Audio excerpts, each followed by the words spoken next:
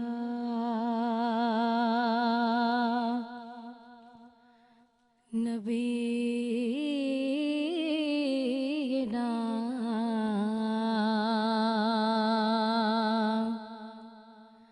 صلی علی محمد صلی علی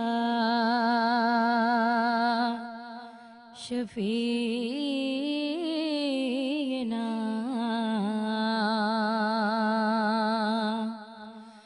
صلی علی محمد.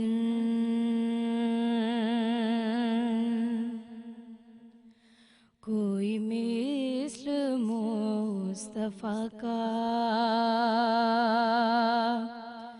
کوئی مثل مصطفیٰ کا کبھی تھا نہ ہے نہ ہوگا، کبھی تھا نہ ہے نہ ہوگا، کسی اور کا یہ رتبہ کبھی تھا نہ ہے نہ ہوگا، کوئی مثل مصطفیٰ کا. انہیں خلق کر کے نازا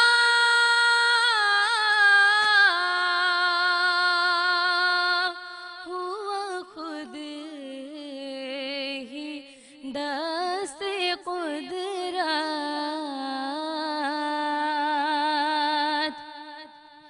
انہیں خلق کر کے نازا ہوا خود ہی دست قدرت. کوئی شاہکار ایسا، کوئی شاہکار ایسا کبھی تھا نہ ہے نہ ہوگا، کبھی تھا نہ ہے نہ ہوگا، کوئی مثل مصطفیٰ کا. میرے دامن طلب کا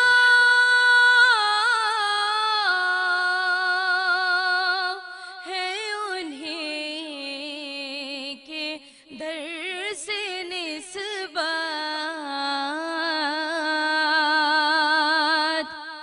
میرے دامن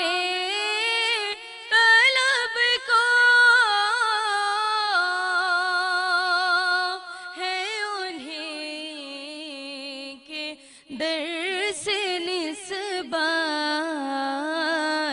کسی اور در سے رشتہ،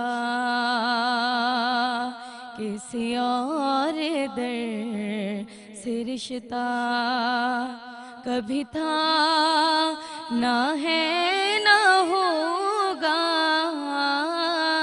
کبھی تھا نہ ہے نہ ہوگا، کوئی مثل مصطفیٰ کا۔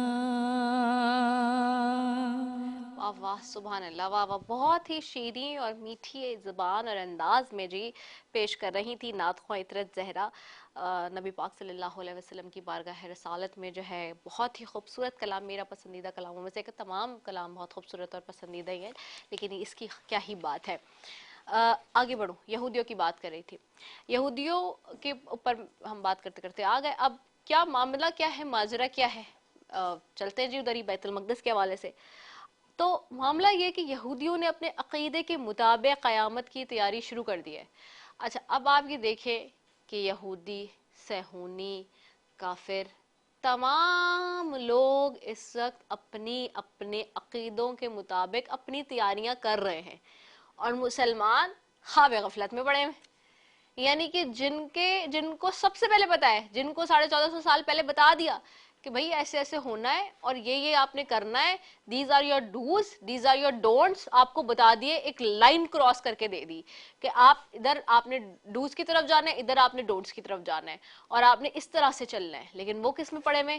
وہ لڑائی جھگڑے، مار پیٹ اور ایک دوسرے کی برائی میں پڑے ہوئے، ایک دوسرے کو ٹالریٹ کرنے کی ہمت نہیں ہے، برداشت ختم ہے، کسی بھی قسم کی معافی ختم ہے، جھوٹ بڑھ گیا ہے، فریب بڑھ گیا ہے، مکر و فریب سب سے زیادہ یہاں ہے، عدالتوں میں پینڈنگ کیسز سب سے زیادہ یہاں پر ہیں، لوگوں کے ساتھ ناانصافی سب سے زیادہ یہاں ہو رہی ہے، لوگ برباد سب سے زیادہ یہاں ہو رہے ہیں، لوگوں کے ساتھ حق تلفی سب سے زیادہ مسلمان کر رہے ہیں، لوگوں کے ساتھ سب سے زیادہ جو ہے وہ مصیبتیں آپ کے پاس پڑی ہوئی ہیں، تو آپ کیسے مسلمان ہیں؟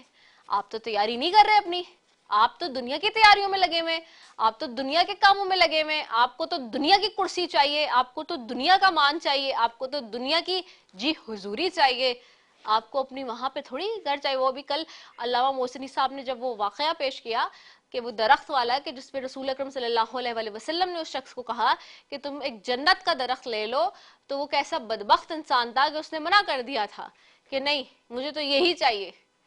تو پھر آپ سوچئے کہ ہم اس وقت کے مسلمان وہی والیں گے، نہیں ہمیں تو دنیا میں ہی سب کچھ چاہیے، آخرت میں کچھ چاہیے نہیں، جنت میں تھوڑی چاہیے۔ تو بہرحال یہودیوں کی بات کر رہی تھی میں، یہودی اپنے عقیدے کے مطابق قیامت کی تیاری شروع کر چکے ہیں، اور یہودیوں کے مطابق ان کا مسیحا، ان کا کرتا دھرتا، ان کا مائی باپ دجال آنا ہے، جس کا نزول ہونا ہے، وہ یہ کہتے ہیں ظہور ہونا ہے، نزول ہونا ہے، جو بھی وہ ان کے عقیدے کے مطابق۔ اب اس کے ظہور کے لیے ہیکل سلیمانی کی تعمیر پر منصوبہ بندی ہو رہی تھی کئی عرصے سے، اور اس منصوبہ بندی کی ایگزیکیوشن ہو رہی ہے، یہ جو شہداء اس وقت ہمیں نظر آ رہے ہیں فلسطین اور غزہ برباد کیا جا رہا ہے، بیت المقدس کو تالے لگائے جا رہے ہیں، مسلمانوں کو وہاں جانے نہیں دیا جا رہا۔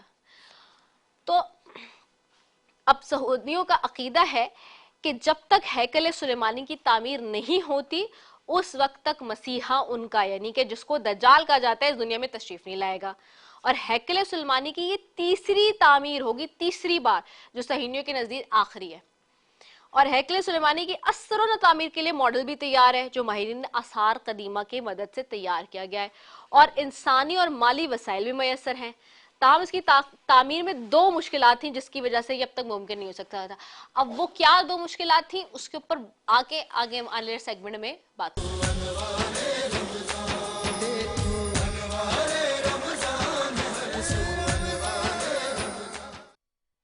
ایک مرتبہ پھر انوار رمضان کے خصوصی افطار ٹرانسمیشن میں کے24 نیوز کے پلیٹ فارم سے برادران اسلام آپ کی میزبان آپ کو خوش آمدید کہتے ہو۔ آج کا موضوع بہت بہت خاص. اور کل کا بھی آپ پروگرام دیکھیں گے تو کل بھی بہت خاص پروگرام ہے. اب یہ کیونکہ 4 سے 5 دن رہ گئے ہیں, ہماری کوشش یہ ہے کہ اب ان عنوان اور ان موضوعات پہ بات کریں جو کہ اس وقت حقیقت پر مبنی عنوان ہے. کچھ چیزیں ایسی جو کہ معاشرے کے حوالے سے, یا کچھ چیزیں ایسی جو کہ ہماری دین اور آخرت کے حوالے سے. تو میں آپ کو یہ بتائی تھی کہ جی مسلمانوں کو بتایا گیا ہے قرآن کریم فرقان حمید میں کہ جی آپ اپنی روزے محشر کی قیامت کی تیاری کریں, لیکن مسلمانوں کا معاملہ یہ بھی بتایا گیا کہ 72 فرقوں میں بڑھ جائیں گے آخر کے دور میں. تو ہم تو نفسا نفسی میں بڑھ گئے, اور ہم اس وقت سوچ ہی نہیں رہے کہ کیا ہو رہا ہے. لیکن ہم نہیں سوچ رہے, باقی تو لوگ سوچ رہے ہیں نا, یہودی اور صہیونی اور عیسائی, باقی لوگ اپنی آخرت کی تیاری میں لگے ہوئے. اور اس کی ایک میں نے آپ کو بتائی تھی کہ یہ مثال ہے جو کہ ہم دیکھ رہے ہیں اس وقت غزہ میں, فلسطین میں ہمیں نظر آ رہی ہے. کیوں؟ کیونکہ بیت المقدس میں قبلہ اول میں جو ہو رہا ہے اس وقت, وہ ہمارے پاس قرب قیامت کی نشانیوں میں سے ایک معاملہ ہے. اچھا, میں نے یہ بتایا تھا صہیونیوں کا عقیدہ بھی ہے کہ جب تک ہیکل سلیمانی کی تعمیر نہیں ہوتی اس وقت تک ان کا مسیحا جو دجال ہے وہ اس دنیا میں تشریف نہیں لائے گا. ہیکل سلیمانی کی تیسری تعمیر ہوگی جو صہیونیوں کے نزدیک آخری ہے, اور اس کی اثر و تعبیر کے لیے جو ماڈل ہے وہ بھی ماہرین آثار قدیمہ کی مدد سے تیار کیا گیا, میں نے بتایا. اور اس میں جو 2 مشکلات تھیں ہم یہاں تک پہنچے تھے کہ وہ جس کی وجہ سے اب تک ممکن نہیں ہو سکا, وہ کیا. اب پہلی یہ غور سے سنیے گا کہ ہیکل سلیمانی کی تعمیر کے لیے صہیونیوں کو گناہوں سے پاک کرنے والی قربانی کی ایک شرط ہے.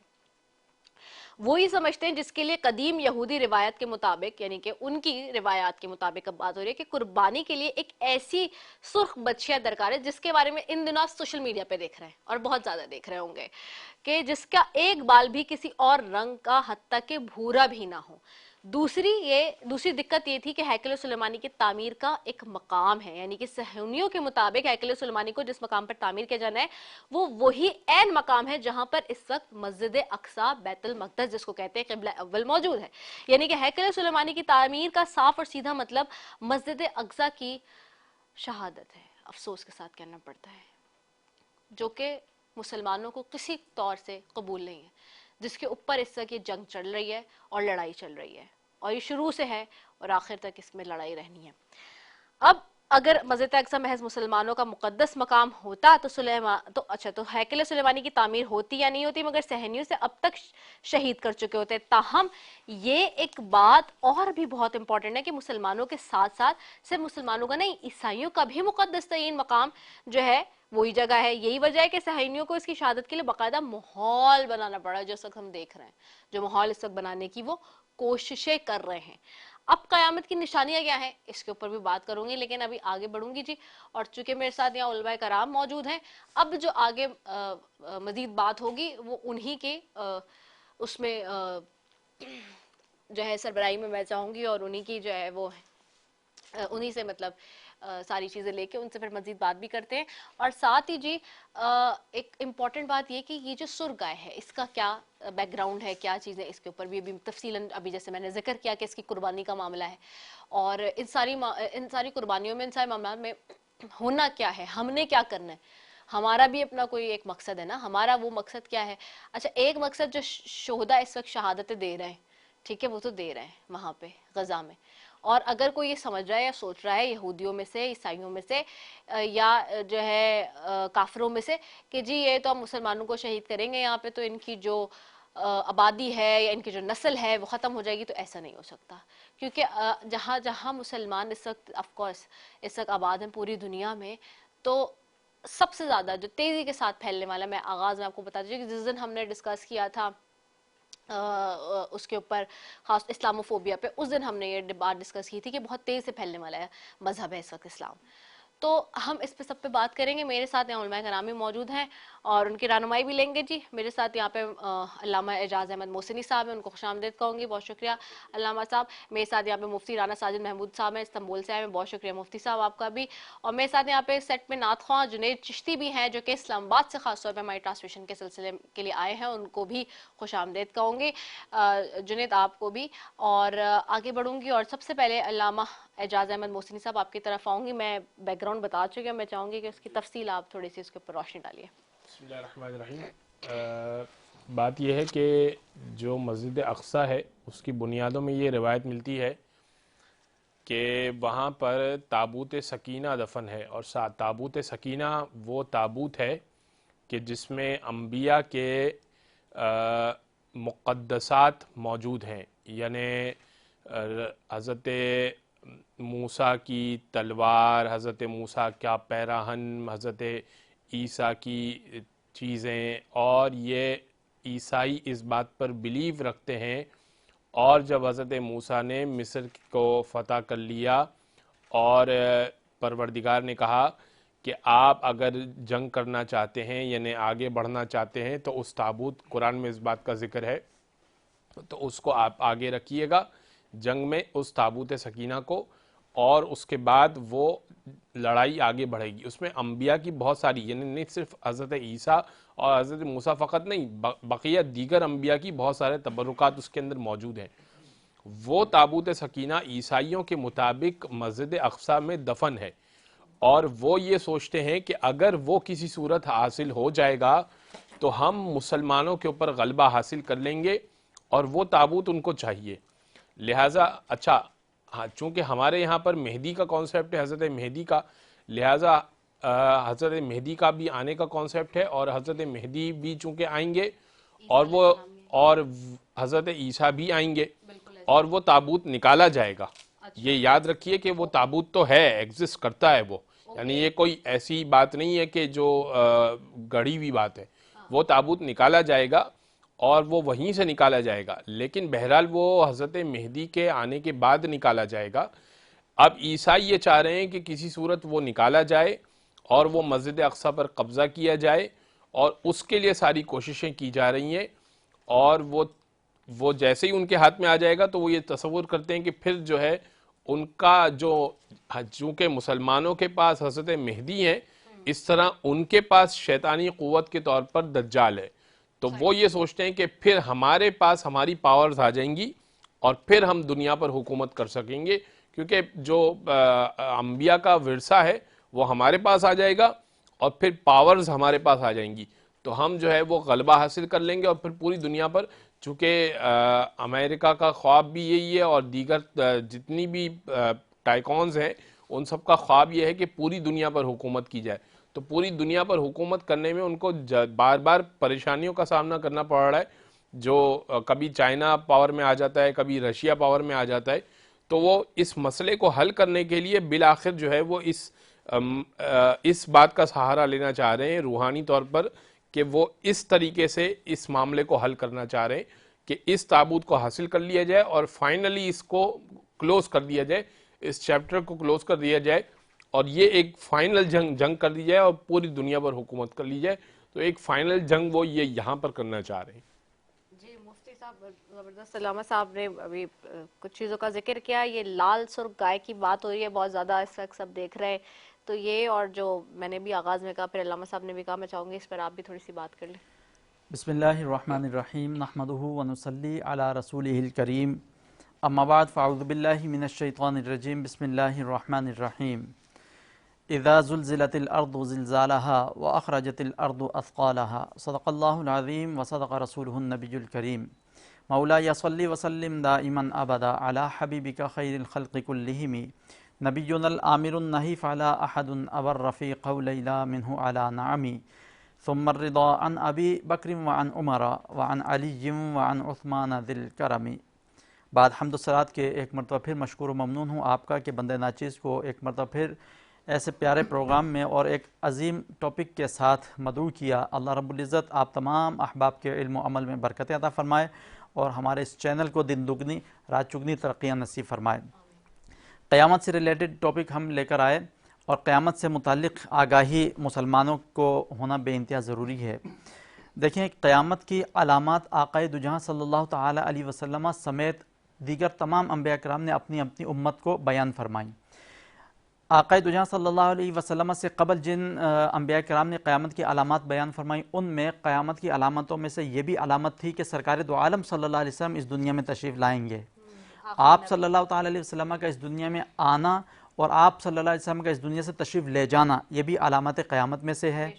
اسی طرح علامات قیامت میں سے شق قمر کا ہونا، یعنی چاند کا دو ٹکڑے ہو جانا، یہ بھی قیامت کی علامات میں سے تھا۔ آقا دو جہاں صلی اللہ تعالیٰ علیہ وسلم کے ذریعے سے جو معجزہ اللہ رب العزت نے اس کا ظہور فرمایا کہ آپ صلی اللہ علیہ وسلم نے انگلی کا اشارہ فرما کر چاند کے 2 ٹکڑے کیے، وہ بھی پوری ہو گئی۔ اسی طریقے سے صحابہ کرام رضوان اللہ تعالیٰ علیہم اجمعین کا اس دنیا سے پردہ فرما جانا، یہ بھی علامات قیامت میں سے۔ اسی طرح سرکار دو عالم صلی اللہ تعالیٰ علیہ وسلم نے قیامت کی نشانیاں بیان فرماتے ہوئے ارشاد فرمایا تھا کہ جھوٹے مدعیان نبوت پیدا ہوں گے۔ 70 کے قریب یا 72 کے قریب روایتوں میں آتا ہے کہ وہ مدعیان نبوت جھوٹے پیدا ہوں گے، وہ دعویٰ کریں گے نبوت کا، لیکن سب کے سب جھوٹے دجال کذاب ہوں گے۔ یہ بھی قیامت کی نشانیوں میں سے۔ اچھا، قیامت کی نشانیوں کی 2 کیٹیگریز کی گئی ہیں، ایک علامت قیامت صغریٰ، دوسری علامت قیامت کبریٰ۔ صغریٰ کا مطلب چھوٹی نشانیاں، کبریٰ کا مطلب بڑی نشانیاں۔ یہ چھوٹی چھوٹی نشانیاں جن کا میں ذکر کر رہا ہوں۔ اس کے بعد بڑی نشانیوں کا جو ذکر سرکار دو عالم صلی اللہ علیہ وسلم نے اپنی احادیث مبارکہ کے ذریعے ہم تک پہنچائی باتیں، وہ یہ ہیں کہ قیامت آنے سے قبل ایک دھواں نکلے گا، اس دنیا کے اندر ایک دھواں پیدا ہوگا، وہ قیامت کی نشانیوں میں سے ایک نشانی ہے۔ دابۃ الارض، جس کا ذکر احادیث مبارکہ میں ملتا ہے کہ ایک جانور ہے، وہ جانور نکلے گا، وہ انسانی زبان میں باتیں کرے گا، وہ بھی جو ہے اس کا ذکر قرآن مجید فرقان حمید میں موجود۔ اس کے ساتھ ساتھ دجال کا ظہور ہوگا، دجال اس دنیا کے اندر آئے گا، وہ بھی اس کی تفصیل موجود ہے اور انشاءاللہ مختصر ذکر کروں گا۔ اس کے ساتھ یاجوج ماجوج کی قوم جو حضرت نوح علیہ السلام کے بیٹے حضرت یافس بن نوح کی قوم میں سے ہیں، وہ اتنی بڑی تعداد میں اس دنیا کے اندر موجود ہے کہ اتنی زیادہ دنیاوی ترقی ہونے کے باوجود ہمارے سائنسدان، ہمارے سیٹلائٹ، ہماری دیگر ٹیکنالوجی وہاں تک ان کی کھوج لگانے کے لیے نہیں پہنچ سکی ہے۔ حالانکہ ان کی تعداد میں اگر آپ کو بتاؤں گا آپ سن کے حیران رہ جائیں گی۔ پوری دنیا کے اندر جو انسان موجود ہیں، ایک انسان کو لے لیں یعنی دنیاوی انسان کو، اور 99 یاجوج ماجوج کی قوم میں سے بندوں کو لے لیں، ایک بندے کے مقابلے میں 99، تو اس کو آپ ملٹی پلائی کرتے چلے جائیں، اتنی تعداد کے اندر یاجوج ماجوج کی قوم اس دنیا کے اندر موجود ہے۔ لیکن یہ رب کا جو ہے اللہ رب العزت کا بہت بڑا معجزہ سمجھ لیں اسے، کہ اللہ رب العزت نے اسے پوشیدہ رکھا ہے دنیا سے۔ جب رب ذوالجلال چاہے گا وہ اس دنیا کے اوپر ظاہر ہوں گے، اور یہ قیامت کی نشانیوں میں سے ایک بڑی نشانی ہے۔ اس کے ساتھ ساتھ سورج کا مغرب کی طرف سے طلوع ہونا، روزانہ سورج مشرق سے طلوع ہوتا ہے، بڑی نشانیوں میں سے ایک سب سے بڑی نشانی سورج کا مغرب سے طلوع ہونا، مغرب سے طلوع ہوگا سورج اور مقام عصر تک سورج آئے گا اور اس کے بعد دوبارہ غروب ہو جائے گا، یہ قیامت کی نشانیوں میں سے بڑی نشانی۔ اور اس سورج کے طلوع ہونے کے ساتھ ہی توبہ کا جو دروازہ ہے وہ بند ہو جائے گا، اس سے قبل انسان کے اختیار میں ہوگا، جب چاہے اللہ رب العزت کے حضور گناہوں سے توبہ کر لے، توبہ قبول ہو جائے گی۔ لیکن سورج کے مغرب سے طلوع ہونے کے بعد یہ توبہ کا دروازہ بند ہے۔ اب جو مسلمان ہیں وہ اعلانیہ مسلمان ہیں، جو غیر مسلم ہیں وہ اعلانیہ غیر مسلم، اب کنورزیشن نہیں ہو سکتی، کنورٹ نہیں ہو سکتا معاملہ۔ اس کے ساتھ ساتھ یمن سے ایک آگ نکلے گی، ایسی آگ نکلے گی کہ وہ پوری دنیا کو اپنی لپیٹ میں لے گی، اور وہ آگ لوگوں کو ہانک کر مقام محشر تک لے کر جائے گی۔ یہ وہ نشانیاں جن کے متعلق سرکار دو عالم صلی اللہ علیہ وسلم نے احادیث مبارکہ کے ذریعے ہم تک آگاہی پہنچائی، خبر دی۔ اب ان کی تفاصیل موجود ہیں، تفصیل موجود ہیں، انہی کے اندر یہ چھوٹی چھوٹی چیزوں کا بھی ذکر ہے، گائے کا بھی ذکر ہے، دھوئیں کا بھی ذکر ہے، اور یاجوج ماجوج۔ میں یہ چاہوں گا آج کے اس پروگرام کے حوالے سے اور پوری دنیا کے اندر جو یہود و حنود کی سازشیں چل رہی ہیں، ان تمام چیزوں کو مد نظر رکھتے ہوئے دجال کا ذکر کرنا ضروری ہے کہ دجال ہے کیا۔ دیکھیں، دجال آقا دو جہاں صلی اللہ تعالیٰ علیہ وسلم کے دور اقدس سے موجود ہے اس دنیا کے اندر۔ سرکار دو عالم صلی اللہ تعالیٰ علیہ وسلم کے کچھ صحابہ کرام ایک جنگ پہ تشریف لے کر گئے سمندر کے ذریعے، تو ان کی کشتی ٹوٹ گئی۔ کشتی ٹوٹنے کے بعد وہ ان کے پھٹے بکھر گئے، وہ لہروں کے ذریعے سے چلتے چلتے کسی ایک ایسی جگہ پر پہنچے جہاں پر انہوں نے دابۃ الارض بھی دیکھا، جہاں پر انہوں نے دجال کے متعلق بھی خبریں حاصل کی، اور آ کر دوبارہ سرکار دو عالم صلی اللہ تعالیٰ علیہ وسلم کو بیان فرمائی۔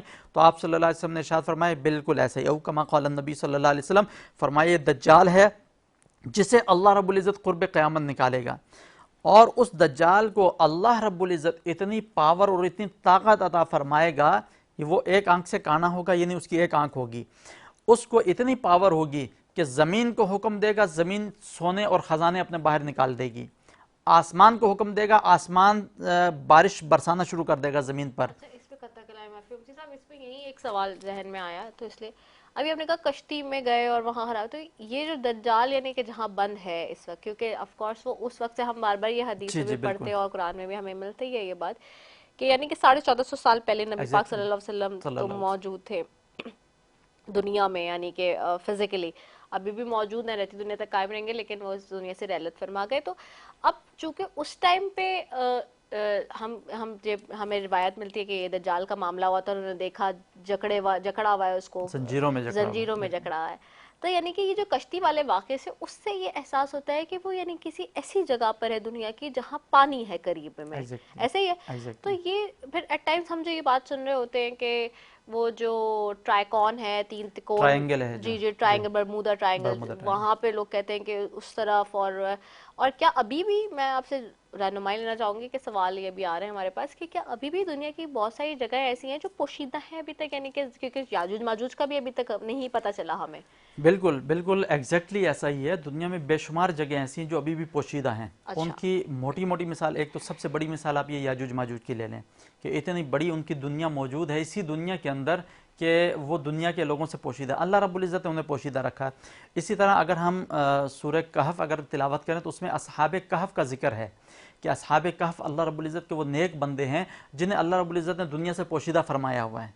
حالانکہ ان کے نزدیک بھی صحابہ کرام رضوان اللہ تعالیٰ علیہ مجمعین پہنچ گئے تھے، لیکن پھر اللہ رب العزت نے انہیں دنیا سے پوشیدہ فرما دیا کہ اللہ رب العزت کا کرم ہے، وہ جو چاہے کر سکتا ہے اللہ رب العزت. یہ جو آپ نے ذکر کیا برمودا ٹرائنگل، دیکھیں حقیقت حال تو اللہ بہتر جانتا ہے، لیکن انسان کو اللہ رب العزت نے عقل عطا فرمائی ہے، انسان جستجو کرتا ہے، کڑی سے کڑی جوڑتا ہے، اور اللہ رب العزت بھی حکم ارشاد فرماتا ہے فسیروا فی الارض، میری زمین میں سیر کرو اور دیکھو، میری حکمتیں دیکھو اور میری تسبیح و تحلیل بیان کرو.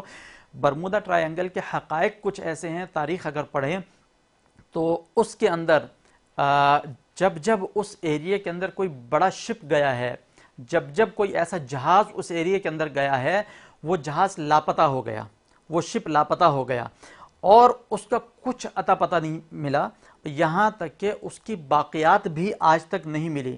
ہاں ایک دو واقعات ایسے ہوئے کہ کچھ شپ ایسے تھے کہ وہ جب اس حدود کے اندر داخل ہوئے برمودا ٹرائنگل کے اندر تو اس کے اندر بڑے بڑے سائنسدان بھی تھے.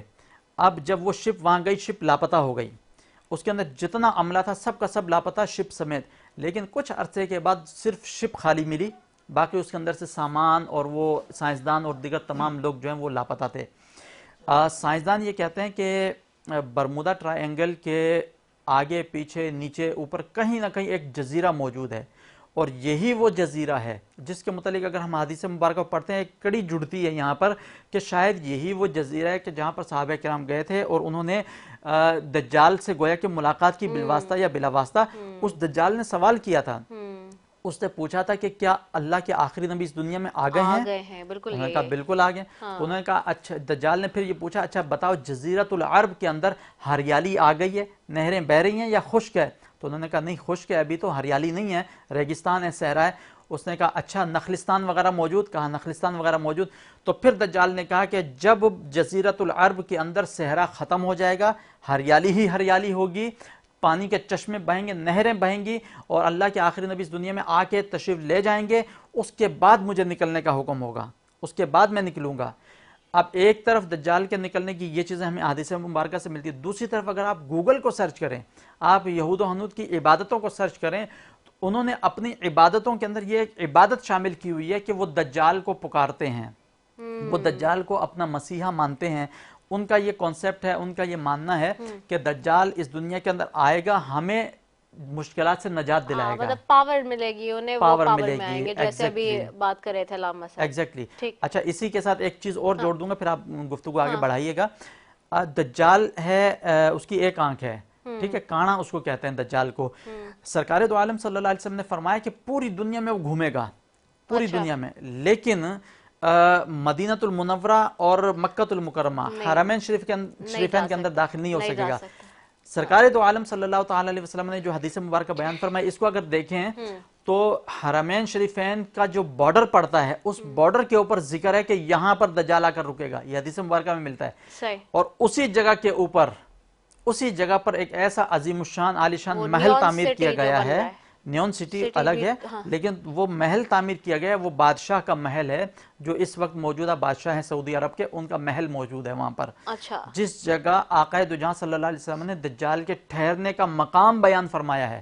اوکے، تو یہ چیزیں ہمیں پتہ چلتی ہیں کہ وہ کوشش ضرور کرے گا حرمین شریفین کے اندر داخل ہونے کی، لیکن فرشتے اس کا رخ موڑ دیں گے، موڑ دیں گے، داخل نہیں ہو سکے گا وہ۔ نہیں ہو سکے۔ علامہ صاحب آپ کی طرف ہوں گے، لیکن اس سے پہلے تھوڑی سی قیامت کی نشانیاں تو ویسے بتائیں گے مفتی صاحب نے، لیکن میں بھی تھوڑی سی اس میں بات کر لوں کہ یہی قیامت کی علامات صغریٰ میں سب سے پہلے، جیسے کہ ابھی مفتی صاحب نے بھی کہا، علامت حضرت محمد مصطفیٰ صلی اللہ علیہ وآلہ وسلم کی دنیا میں تشریف آوری اور آپ کی اس دنیا سے رخصتی ہے، یعنی کہ پچھلی آسمانی کتابوں میں آپ صلی اللہ علیہ وآلہ وسلم کا لقب جو ہے، یعنی کہ جو پہلے توریت، زبور، انجیل ان کتابوں میں ان کی بات ہو رہی ہے، نبی الساحہ لکھا ہے، یعنی کہ جس کا معنی ہے کہ قیامت کے نبی۔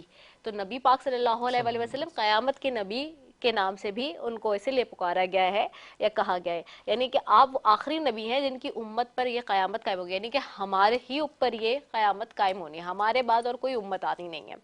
اسلام میں قرب قیامت کی جو نشانیاں بتائی گئی ہیں ان میں سے 77 چھوٹی اور 12 بڑی نشانیاں ہیں۔ جب یہ نشانیاں پوری ہو جائیں گی تو قیامت کہتے ہیں کہ برپا ہو جائے گی۔ اب اس میں کیا کیا ہے کہ اولاد کی نافرمانی بھی ہے، اور اس میں دوست کو اپنا باپ کو پرایا کہا گیا ہے، بیٹیاں تک نافرمانی کرنے لگیں گی ماں کی، علم اٹھ جائے گا، جہالت عام ہو جائے گی، اور ہم دیکھتے ہیں کہ جو علم پہلے ہم بچپن میں اپنے بڑوں سے اور سب سے سنتے تھے وہ ختم ہوتا جا رہا ہے، اور نئی نئی کہانیاں ہم دیکھ رہے ہیں کہ آ رہی ہیں، استغفر اللہ۔ دین کا علم لوگ دنیا کمانے کے لیے حاصل کرنے لگیں گے، وہ اگین وہی بات ہے۔ نااہل لوگ امیر اور حاکم بن جائیں گے، جو کہ اس وقت ہم دیکھ رہے ہیں۔ ہر قسم کے معاملات، عہدے اور مناصب نااہلوں کے سپرد ہو جائیں گے، جو اس وقت ہو رہا ہے۔ جو جس کام کا اہل اور لائق نہ ہوگا وہ اس کام کے سپرد ہو جائے گا۔ لوگ ظالموں اور برے لوگوں کی تعظیم اس وجہ سے کرنے لگیں گے کہ یہ ہمیں تکلیف نہ پہنچائے۔ شراب کھلم کھلا پی جانے لگے گی، زناکاری بدکاری عام ہو جائے گی۔ ابھی چند دنوں پہلے ہم نے وہ واقعہ دیکھا ایک ننھی معصوم بچی کا۔ علانیہ طور پر ناچنے اور گانے والی عورتیں عام ہو جائیں گی، گانے بجانے کا سامان، آلات موسیقی بھی عام ہو جائیں گے۔ لوگ امت کے پہلے بزرگوں کو برا بھلا کہنے لگیں گے، جھوٹ عام پھیل جائے گا، جھوٹ بولنا کمال سمجھا جائے گا۔ امیر اور حاکم ملک کی دولت کو ذاتی ملکیت سمجھنے لگیں گے اور اس کو اسی طرح سے استعمال کریں گے۔ امانت میں خیانت شروع ہو جائے گی، امانت کے طور پر رکھوائی جانے والی چیزوں کو لوگ ذاتی دولت سمجھنے لگیں گے۔ نیک لوگوں کے بجائے رذیل اور غلط کار قسم کے لوگوں کو اپنے اپنے قبیلے اور علاقے کے سردار بن جائیں گے۔ شرم و حیا ختم ہو جائے گی، ظلم و ستم عام ہو جائے گا، ایمان سمٹ کر مدینہ منورہ کی طرف چلا جائے گا جیسے سانپ سکڑ کر اپنے بل کی طرف چلا جاتا ہے۔ ایسے حالات پیدا ہو جائیں گے کہ دین پر قائم رہنے والے کی وہ حالت ہوگی جو ہاتھ میں انگارہ پکڑنے رکھنے والی کی ہوتی ہے، اور یہ ہے اس وقت۔ زکوٰۃ کو لوگ تاوان سمجھنے لگیں گے، مال غنیمت کو اپنا مال سمجھا جانے لگے گا۔ اسی طرح سے ماں کی نافرمانی، بیوی کی فرما برداری شروع ہو جائے گی، عورتیں زیادہ اور مرد کم ہو جائیں گے۔ یہ تو بار بار کہہ رہے ہیں، اور اس وقت اگر آپ پاپولیشن دیکھیں، total of world population, Pakistan کی پاپولیشن بھی دیکھیں، خواتین کا ریشو زیادہ ہے، مرد حضرات کم ہے، یہاں تک کہ ایک مرد 50 عورتوں کا نگراں ہوگا۔ اسی طرح سے قیامت سے پہلے حضور اکرم صلی اللہ علیہ وسلم کی امت میں سے 30 بڑے بڑے کذاب اور دجال آئیں گے، ہر ایک نبوت کا دعویٰ کرے گا، حالانکہ حضور اکرم صلی اللہ علیہ وسلم آخری نبی ہیں، آپ صلی اللہ علیہ وسلم کے بعد کوئی نبی نہیں ہے بے شک۔ اور عراق کا مشہور دریافت سونے کا ایک پہاڑ یا سونے کا ایک خزانہ ظاہر کرے گا، مشہور دریا فرات کی بات ہو رہی ہے، عراق کا جو مشہور دریا فرات، وہ سونے کا ایک پہاڑ یا سونے کا ایک خزانہ ظاہر کرے گا جس پر لوگ لڑیں گے، اور ہم نے دیکھا ہے کہ عراق میں ہو چکا، شام میں ہو چکا، فلسطین میں چل رہا ہے، ٹھیک ہے۔ چنانچہ اس لڑائی میں ہر 100 میں سے 99 قتل ہو جائیں گے۔ ممکن ہے سونے کے پہاڑ یا سونے کے خزانے سے مراد عراق کا تیل ہو، ٹھیک ہے۔ اب یہ علامتیں ہو چکیں گی تو سخت قسم کے عذاب شروع ہوگا، اس میں سرخ آندھیاں آئیں گی، آسمان سے پتھر برسیں گے، کچھ لوگ زمین میں دھنسا دیے جائیں گے، لوگوں کی شکلیں مسخ ہونے لگیں گی۔ اچھا، اگر آپ ان دنوں نوٹ کریں، میں نے تو کیا ہے، باقی مجھے لوگوں کا نہیں پتا، تو آپ دیکھیں گے کچھ لوگوں کی ایسی ہو جاتی ہیں شکلیں جیسے کہ مسخ والی ہی بالکل لگ رہی ہوتی ہیں، یعنی کہ جیسے مٹنے جیسی، اور ایسی کہ جیسے کچھ سمجھ ہی نہیں آ رہا ہوتا، جیسے جیسے ان کی عمر بڑھتی جا رہی ہوتی ہے، کیونکہ خدا تعالیٰ نے کہا ہے کہ جیسے تمہارے اعمال ہوں گے وہ تمہاری شکلوں پر آ جائیں گے۔ تو یہ اس طرح کی بات ہے۔ علامہ صاحب، میں چاہوں گی اسی کو تھوڑا سا، اور اس گائے کا بھی تھوڑا ذکر اگر کریں تو۔ جی، بسم اللہ الرحمن الرحیم۔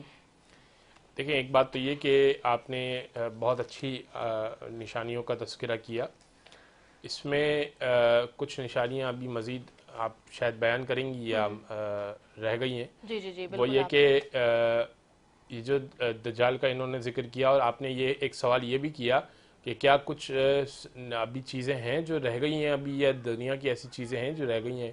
اس کی ایک بہت بڑی مثال جو ہے نا شداد کی جنت ہے. شداد نے دعوی خدائی کیا تھا، اور جب نبی سے پوچھا تھا کہ یہ بتائیے کہ اگر میں اللہ پر ایمان لے آؤں جو آپ مجھے کہہ رہے ہیں تو اللہ مجھے کیا دے گا؟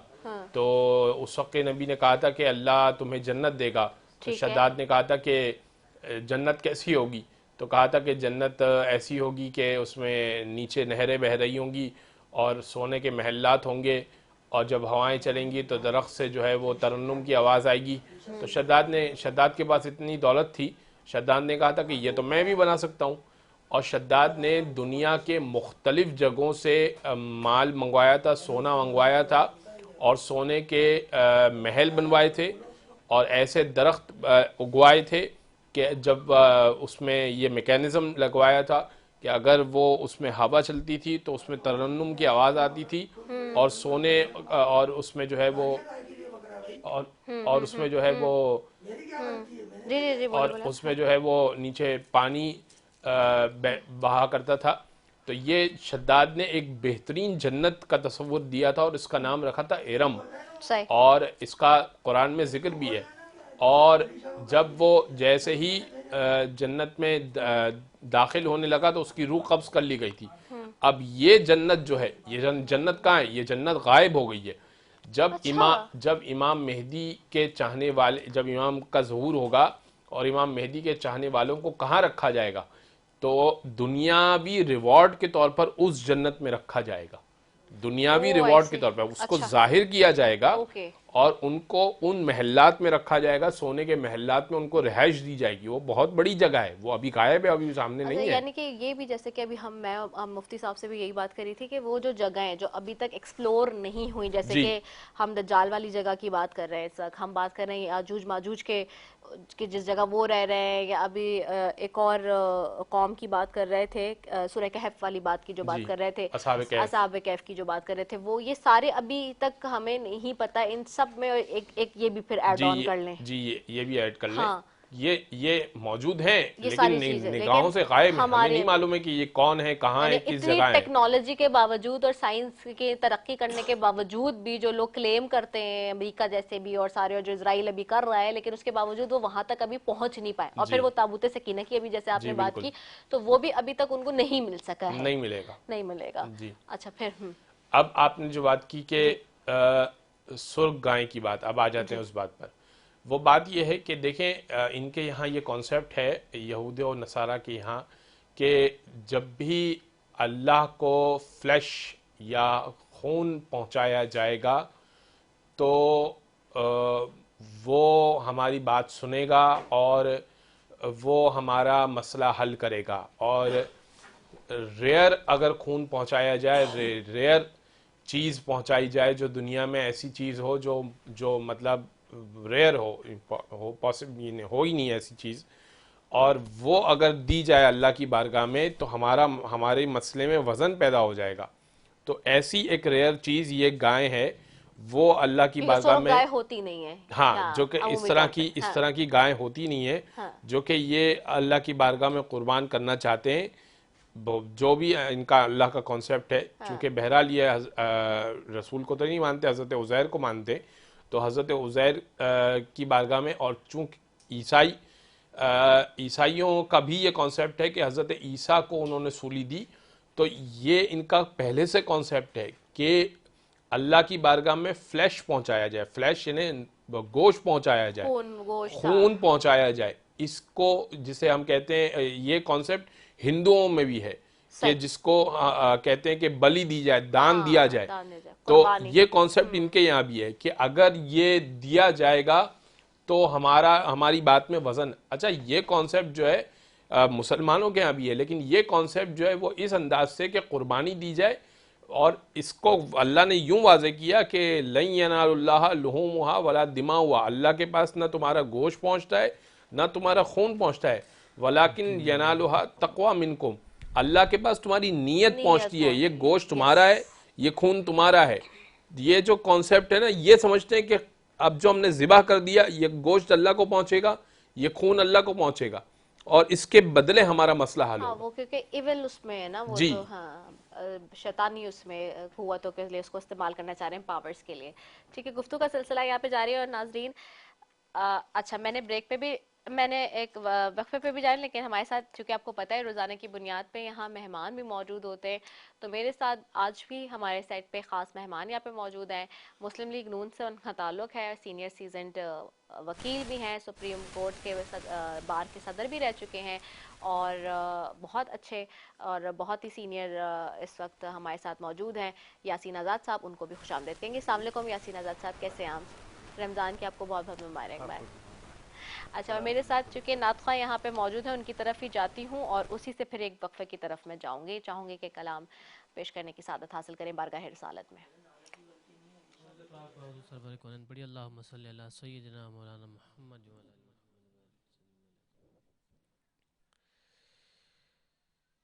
حضور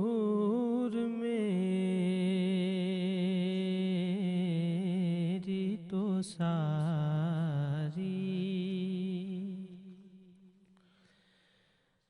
بہار آپ سے ہے، حضور میری تو ساری بہار آپ سے ہے. میں بے قرار تھا، میں بے قرار تھا، میرا قرار آپ سے ہے. حضور میری تو ساری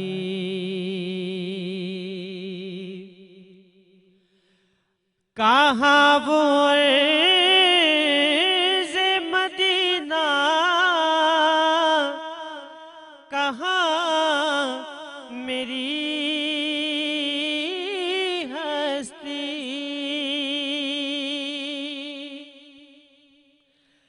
کہاں وہ عرض مدینہ، کہاں میری ہستی. یہ حاضری کا سبب بار بار آپ سے ہے. میں بے قرار تھا، میرا قرار آپ سے ہے. حضور میری تو ساری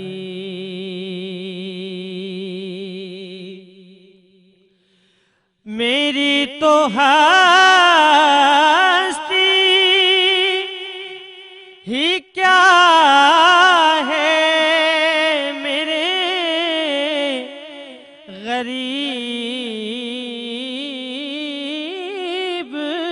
نواز. میری تو ہستی ہی کیا ہے، میرے غریب نواز. قسم خدا کی یہ میرا وقار آپ سے ہے. قسم خدا کی یہ میرا وقار آپ سے ہے. میں بے قرار تھا، میرا قرار آپ سے ہے، حضور میری تو ساری.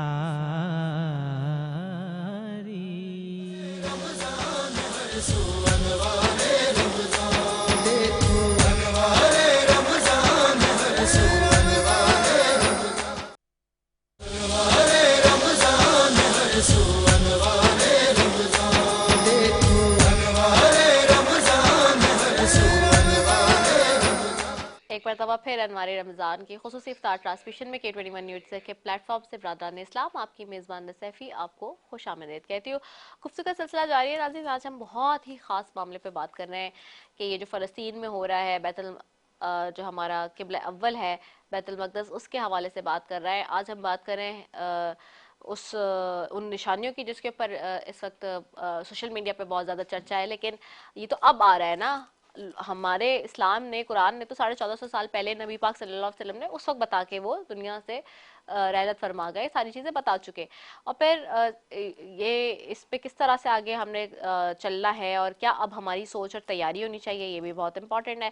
اس سے میں بات کروں گی، لیکن ہمارے ساتھ چونکہ مہمان ہیں ان کی طرف بھی اب چلوں گی، ان سے تھوڑی سی گفتگو کریں گے. یاسین صاحب، رمضان مبارک کا مہینہ اس وقت، اور پھر ہم دیکھتے ہیں کہ حکومتیں بھی بن رہی تھی، سیاسی منظرنامہ بھی. آپ تو خیر ایک بڑے سیزن وہ وکیل ہیں، اور پھر اب پولیٹیکل سائڈ پہ بھی ساری ذمہ داریاں اور چیزیں ہیں. کیسے ساری چیزوں کو مینج کرتے ہیں؟ دیکھیں، جہاں تک مینیج کرنے کا تعلق ہے، آدمی کی ول ہونی چاہیے کام کرنے کی. میں اس ایج میں بھی صبح 8:30 بجے سے لے کے رات کے 10-11 بجے تک کام کرتا ہوں. ماشاءاللہ. حالانکہ میرے بہت سارے ساتھی ریٹائر ہو کے گھروں میں بیٹھ گئے ہیں، صحیح. لیکن یہ اللہ کا خصوصاً کرم ہے میرے پہ کہ مجھے محنت کرتے ہوئے، بھاگ دوڑ کرتے ہوئے جتنا خوشی ہوتی ہے، میں ایک دن کی چھٹی گھر میں بڑی مشکل سے گزارتا ہوں. صحیح. کیونکہ ایک عادت پڑ گئی ہے میری طرح چھٹی والے دن مجھ سے بھی عادت ریسٹ کا ہوتا ہے. یہ ہے کہ چونکہ جب اللہ نے آپ کو ہمت دی کام کرنے کی ہے، تو میں کہتا ہوں کہ عموماً کوشش کریں کہ جتنا آپ کام کر سکتے ہیں کریں. میں اپنی زندگی میں ایک دعا بھی مانگتا ہوں، بعض اوقات پتہ نہیں صحیح ہے چونکہ علماء اکرام بیٹھے ہوئے ہیں. میں عموماً یہ کہتا ہوں کہ اللہ ایسی زندگی دے کہ ایسا وقت نہ آئے کہ کسی بچے سے کچھ مانگنا پڑے. محتاجی سے بچائے اور اللہ تعالیٰ. چلتے پھرتے میں اللہ تعالیٰ نے جو زندگی کے دن لکھے ہوئے ہیں اگر وہ پورے ہو جائیں تو زیادہ بہتر ہے. ابھی ان حالات میں اس وقت میرے نزدیک جو غریب لوگ ہیں نا، صبح شام جیتے اور مرتے ہیں. بالکل ایسے ہی اس کے ریزننگ کہ اس مہنگائی کے دور میں جب وہ مارکیٹ میں جاتے ہیں اور ان کا دل کرتا ہے کوئی چیز خریدنے کو، پرچیزنگ پاور نہیں ہے، پرچیزنگ پاور نہیں ہے، قوت خرید نہیں ہے. یعنی کیلا کیا ہوتا تھا 100 روپے 50 روپے درجن ہوتا تھا، آج کل 400-450 سے کم کوئی نہیں دیتا. تو ایک فیملی میں 6 آدمی ہیں، 60 روپے درجن ہوتا تھا ابھی عام دنوں میں، اور بڑے آپ آرام دیکھیں ابھی سے. 400 پہ چلا گیا. ہاں، تو یہ چیزیں اتنی مشکل ہیں. اور ابھی تھوڑی دیر پہلے جس طرح رمضان کا مہینہ، ایک بات ہے اس مقدس مہینے میں کم از کم جب ہم روزہ رکھتے ہیں تو ہمیں ایک سبق ضرور ملتا ہے صبر کا. کہ آپ یقین کریں کہ میں شوگر پیشنٹ بھی ہوں، ہارٹ پیشنٹ بھی ہوں، لیکن اس کے باوجود ڈاکٹر مجھے منع کرتے ہیں، میں روزہ نہیں چھوڑتا. اللہ میری اکبر، خوبصورت بات. دن کو اگر مجھے کہیں زیادہ دیر تک بولنا پڑے تو میری زبان ڈرائی ہو جاتی ہے، لیکن میں کہتا ہوں کہ جب اللہ نے ہمت دی ہے تو میں کیوں نہ اس کو پورا واہ، کروں. خوبصورت بات. تو آپ جو اس وقت کی جو صورتحال ہے، یقین کریں کہ جب میں عام آدمی کو دیکھتا ہوں نا تو مجھے بڑی تکلیف ہوتی ہے. وہ بیچارہ بجلی کا بل دینے کی پوزیشن میں نہیں رہتا اس وقت کی جو صورتحال ہے. ابھی تھوڑی دیر پہلے آپ نے ایک بات کہی تھی فلسطین کے حوالے سے. فلسطین میں جو کچھ ہو رہا ہے، کشمیر میں ہو رہا ہے، کوئی ڈکی چھپی چیز تو نہیں ہے نا. میں صرف یہ پوچھتا ہوں مسلمانوں سے، میں عموماً کئی جگہ یہ بات کرتا ہوں کہ فلسطین میں ہونے والے ظلم و ستم کو روکنے کے لیے انٹرنیشنل کورٹ میں کوئی مسلمان ملک گیا یا کوئی اور گیا؟ جنوبی افریقہ گیا نا. بالکل ایسے کسی مسلمان کو وہاں جانے کی ہمت تو نہیں ہوئی نا. جی. حالانکہ مسلمانوں کو اللہ تعالیٰ نے ہر کچھ دیا ہوا ہے، لیکن انٹرنیشنل کورٹ میں جانے والا کوئی اور ہے. اسی طرح کشمیر میں جو ظلم و ستم ہو رہا ہے اس میں بھی اگر انٹرنیشنل کورٹ میں جائیں تو جو ہم لوگ ہیں ہمیں جانا چاہیے نا. ہمارا تو کوئی ساتھ نہیں دیتا نا, کیوں نہیں دیتا؟ تو حالات یہ ہے کہ اس وقت اس مہنگائی کے دور میں اگر آپ نظر ماریں اور بعض اوقات جب روڈ پہ نکلیں, آج کل سوشل میڈیا پہ ایک تصاویر دکھاتے ہیں کہ مثلا قاری صاحب کے پاس کوئی چیز ہے, ایک چھوٹا بچہ آتا ہے اور ان کے ہاتھ سے چھین کے بھاگتا ہے. وہ جب بھاگتا ہے تو بھاگ کے تو وہ پیچھا کرتے ہیں دیکھنے کے لیے کہ یہ بچہ جاتا کہاں ہے. تو وہ جا کے دیکھتا ہے تو آگے ایک چھوٹا بچہ, 2 بچے یا 3 بچے بیٹھے ہیں جو 2-3 دن سے بھوکے ہیں, اور وہ بچہ جا کے وہی جو ہے چیز بانٹ کے ان بچوں کو کھلاتا ہے. یہ کیوں دکھایا جاتا ہے ہمیں؟ کہ یہ ہمیں یہ میسیج دیتا ہے کہ اس وقت غریب کی زندگی جو ہے نا بڑی مشکل صورتحال سے دوچار ہے. اچھا, اب رہ گیا معاملہ کہ میرے نبی پاک کا حکم ہے کہ کھانے سے پہلے آپ اپنے پڑوسی کا حال معلوم کر لو.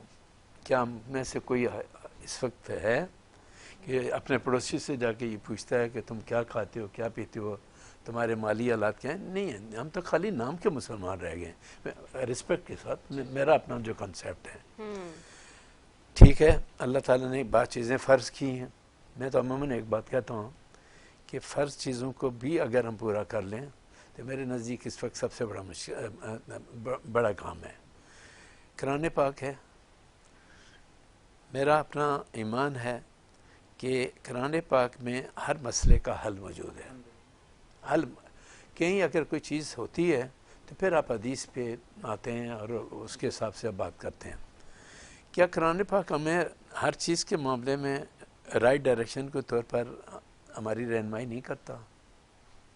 لیکن اب کیا ہو گیا کہ مثلا ایک دفعہ کہ ایک مسجد میں مولوی صاحب تراویح پڑھاتے تھے, تو میں نے ان سے پوچھا کہ آپ نے قرآن پاک حفظ کیا ہوا ہے, تو آپ کو پتہ ہے کہ یہ جب پڑھتے ہیں الحمدللہ رب العالمین کیا مطلب ہے اس کا؟ تو اس نے کہا جی میں نے تو خالی مجھے نہیں پتا کہ اس کا مطلب کیا ہے. تو میں تو آج اس مقدس مہینے میں یہ کہتا ہوں کہ جب اسکولوں میں ہم تعلیم دیتے ہیں, انگریزی تعلیم بھی دیتے ہیں, سارا کچھ دیتے ہیں, آپ مذہبی تعلیم کیوں نہیں دیتے؟ دین اپنے بچوں کو. وہ سورہ انفال اور سورہ احزاب سے 9 میٹرک میں جو ہے نا رٹوا کے صرف وہیں تک رہ گئے ہیں. اس سائڈ پہ ہم جانے کے لیے تیار نہیں ہیں. تو ان حالات میں, اور وہ 9 میٹرک تک جاتے تھے, پختہ عمر ہو جاتی ہے, اتنی مشکل لگتی ہے ان بچوں کو خاص طور پہ جو کہ پڑھتے ہوئے نہیں آ رہے ہوتے, یعنی کہ یاد کرتے ہوئے نہیں آ رہے ہوتے قرآن پاک کی آیتیں. تو یہ معاملات جو ہے نا, اب میں نے کئی ملک دیکھے ہیں, یہ جو مانگنے کا جو کنسیپٹ ہے نا, بنگلہ دیش نے ختم کر دیا, بنگلہ دیش نے ختم, لیکن میں حیران ہوں کہ سعودی عرب میں یہ معاملہ شروع ہو گیا, دبئی میں شروع ہو گیا. وہ بات میری پہلے وہاں نہیں تھا. سعودی عرب وہ جگہ ہے جہاں بیگر کا کوئی کنسیپٹ ہونا ہی نہیں چاہیے, نہیں ہونا چاہیے. تو ان حالات میں ہم اس مقدس مہینے میں اپنے اللہ سے دعا کرتے ہیں کہ اللہ تعالیٰ ہماری حالت پہ رحم کرے, لوگوں کی جو مشکلات ہیں اس کو دور کرے, اور بے حیثیت مسلمان کے جو ہمارا فرض بنتا ہے, اگر زیادہ نہیں تو جو ہاں تک پورا کر سکتے ہیں کریں. لیکن میں نے یہ دیکھا کہ ایک نفسی کا دور ہے. آپ غیر مسلم میں چلے جائیں نا تو وہ 1 ہفتہ کماتے ہیں, جس دن چھٹی ہوتی ہے وہ جا کے خرچ کرتے ہیں, اپنی زندگی کو گزارتے ہیں. ہمیں 4 پیسے آ جائیں تو ہم جوڑنے کی کوشش کرتے ہیں, اور پھر بینک بیلنس دیکھتے ہیں کہ 2 لاکھ پہ پہنچا یا نہیں پہنچا, 3 پہ پہنچا نہیں پہنچا. تو آپ اپنے نفس کو مارتے ہیں نا. تو اللہ تعالیٰ جب آپ کو دیتا ہے تو اس کو استعمال کریں نا. خرچ کرنے کی بات تو اچھا, میں نے تو پورے قرآن میں یہ دیکھا ہے, آپ کی بات سے میرے ذہن میں آ گئی, میں نے تو پورے قرآن شریف میں ہر جگہ اللہ تعالیٰ نے جہاں جہاں بات کی ہے معاملات کی, اس میں بار بار یہ کہا ہے کہ خرچ کرو, خرچ کرو ہر جگہ. ہر اور مفتیان کرام یہاں بیٹھیں گے, میری بات کو جو ہے وہ اس کو ویلیڈیٹی کے لیے ریفرنسز بھی ان کے پاس ہوں گے یقیناً, اور میرے کیونکہ ذہن میں بھی ریفرنس نہیں آ رہا, کل بھی میں 1-2 ریفرنس اور دیکھ رہی تھی کہ ہر جگہ یہ ہے کہ خرچ کرو. خرچ کرنے سے تمہاری جو فلاح ہے, تمہاری جو بھلائی ہے وہ خرچ کرنے میں.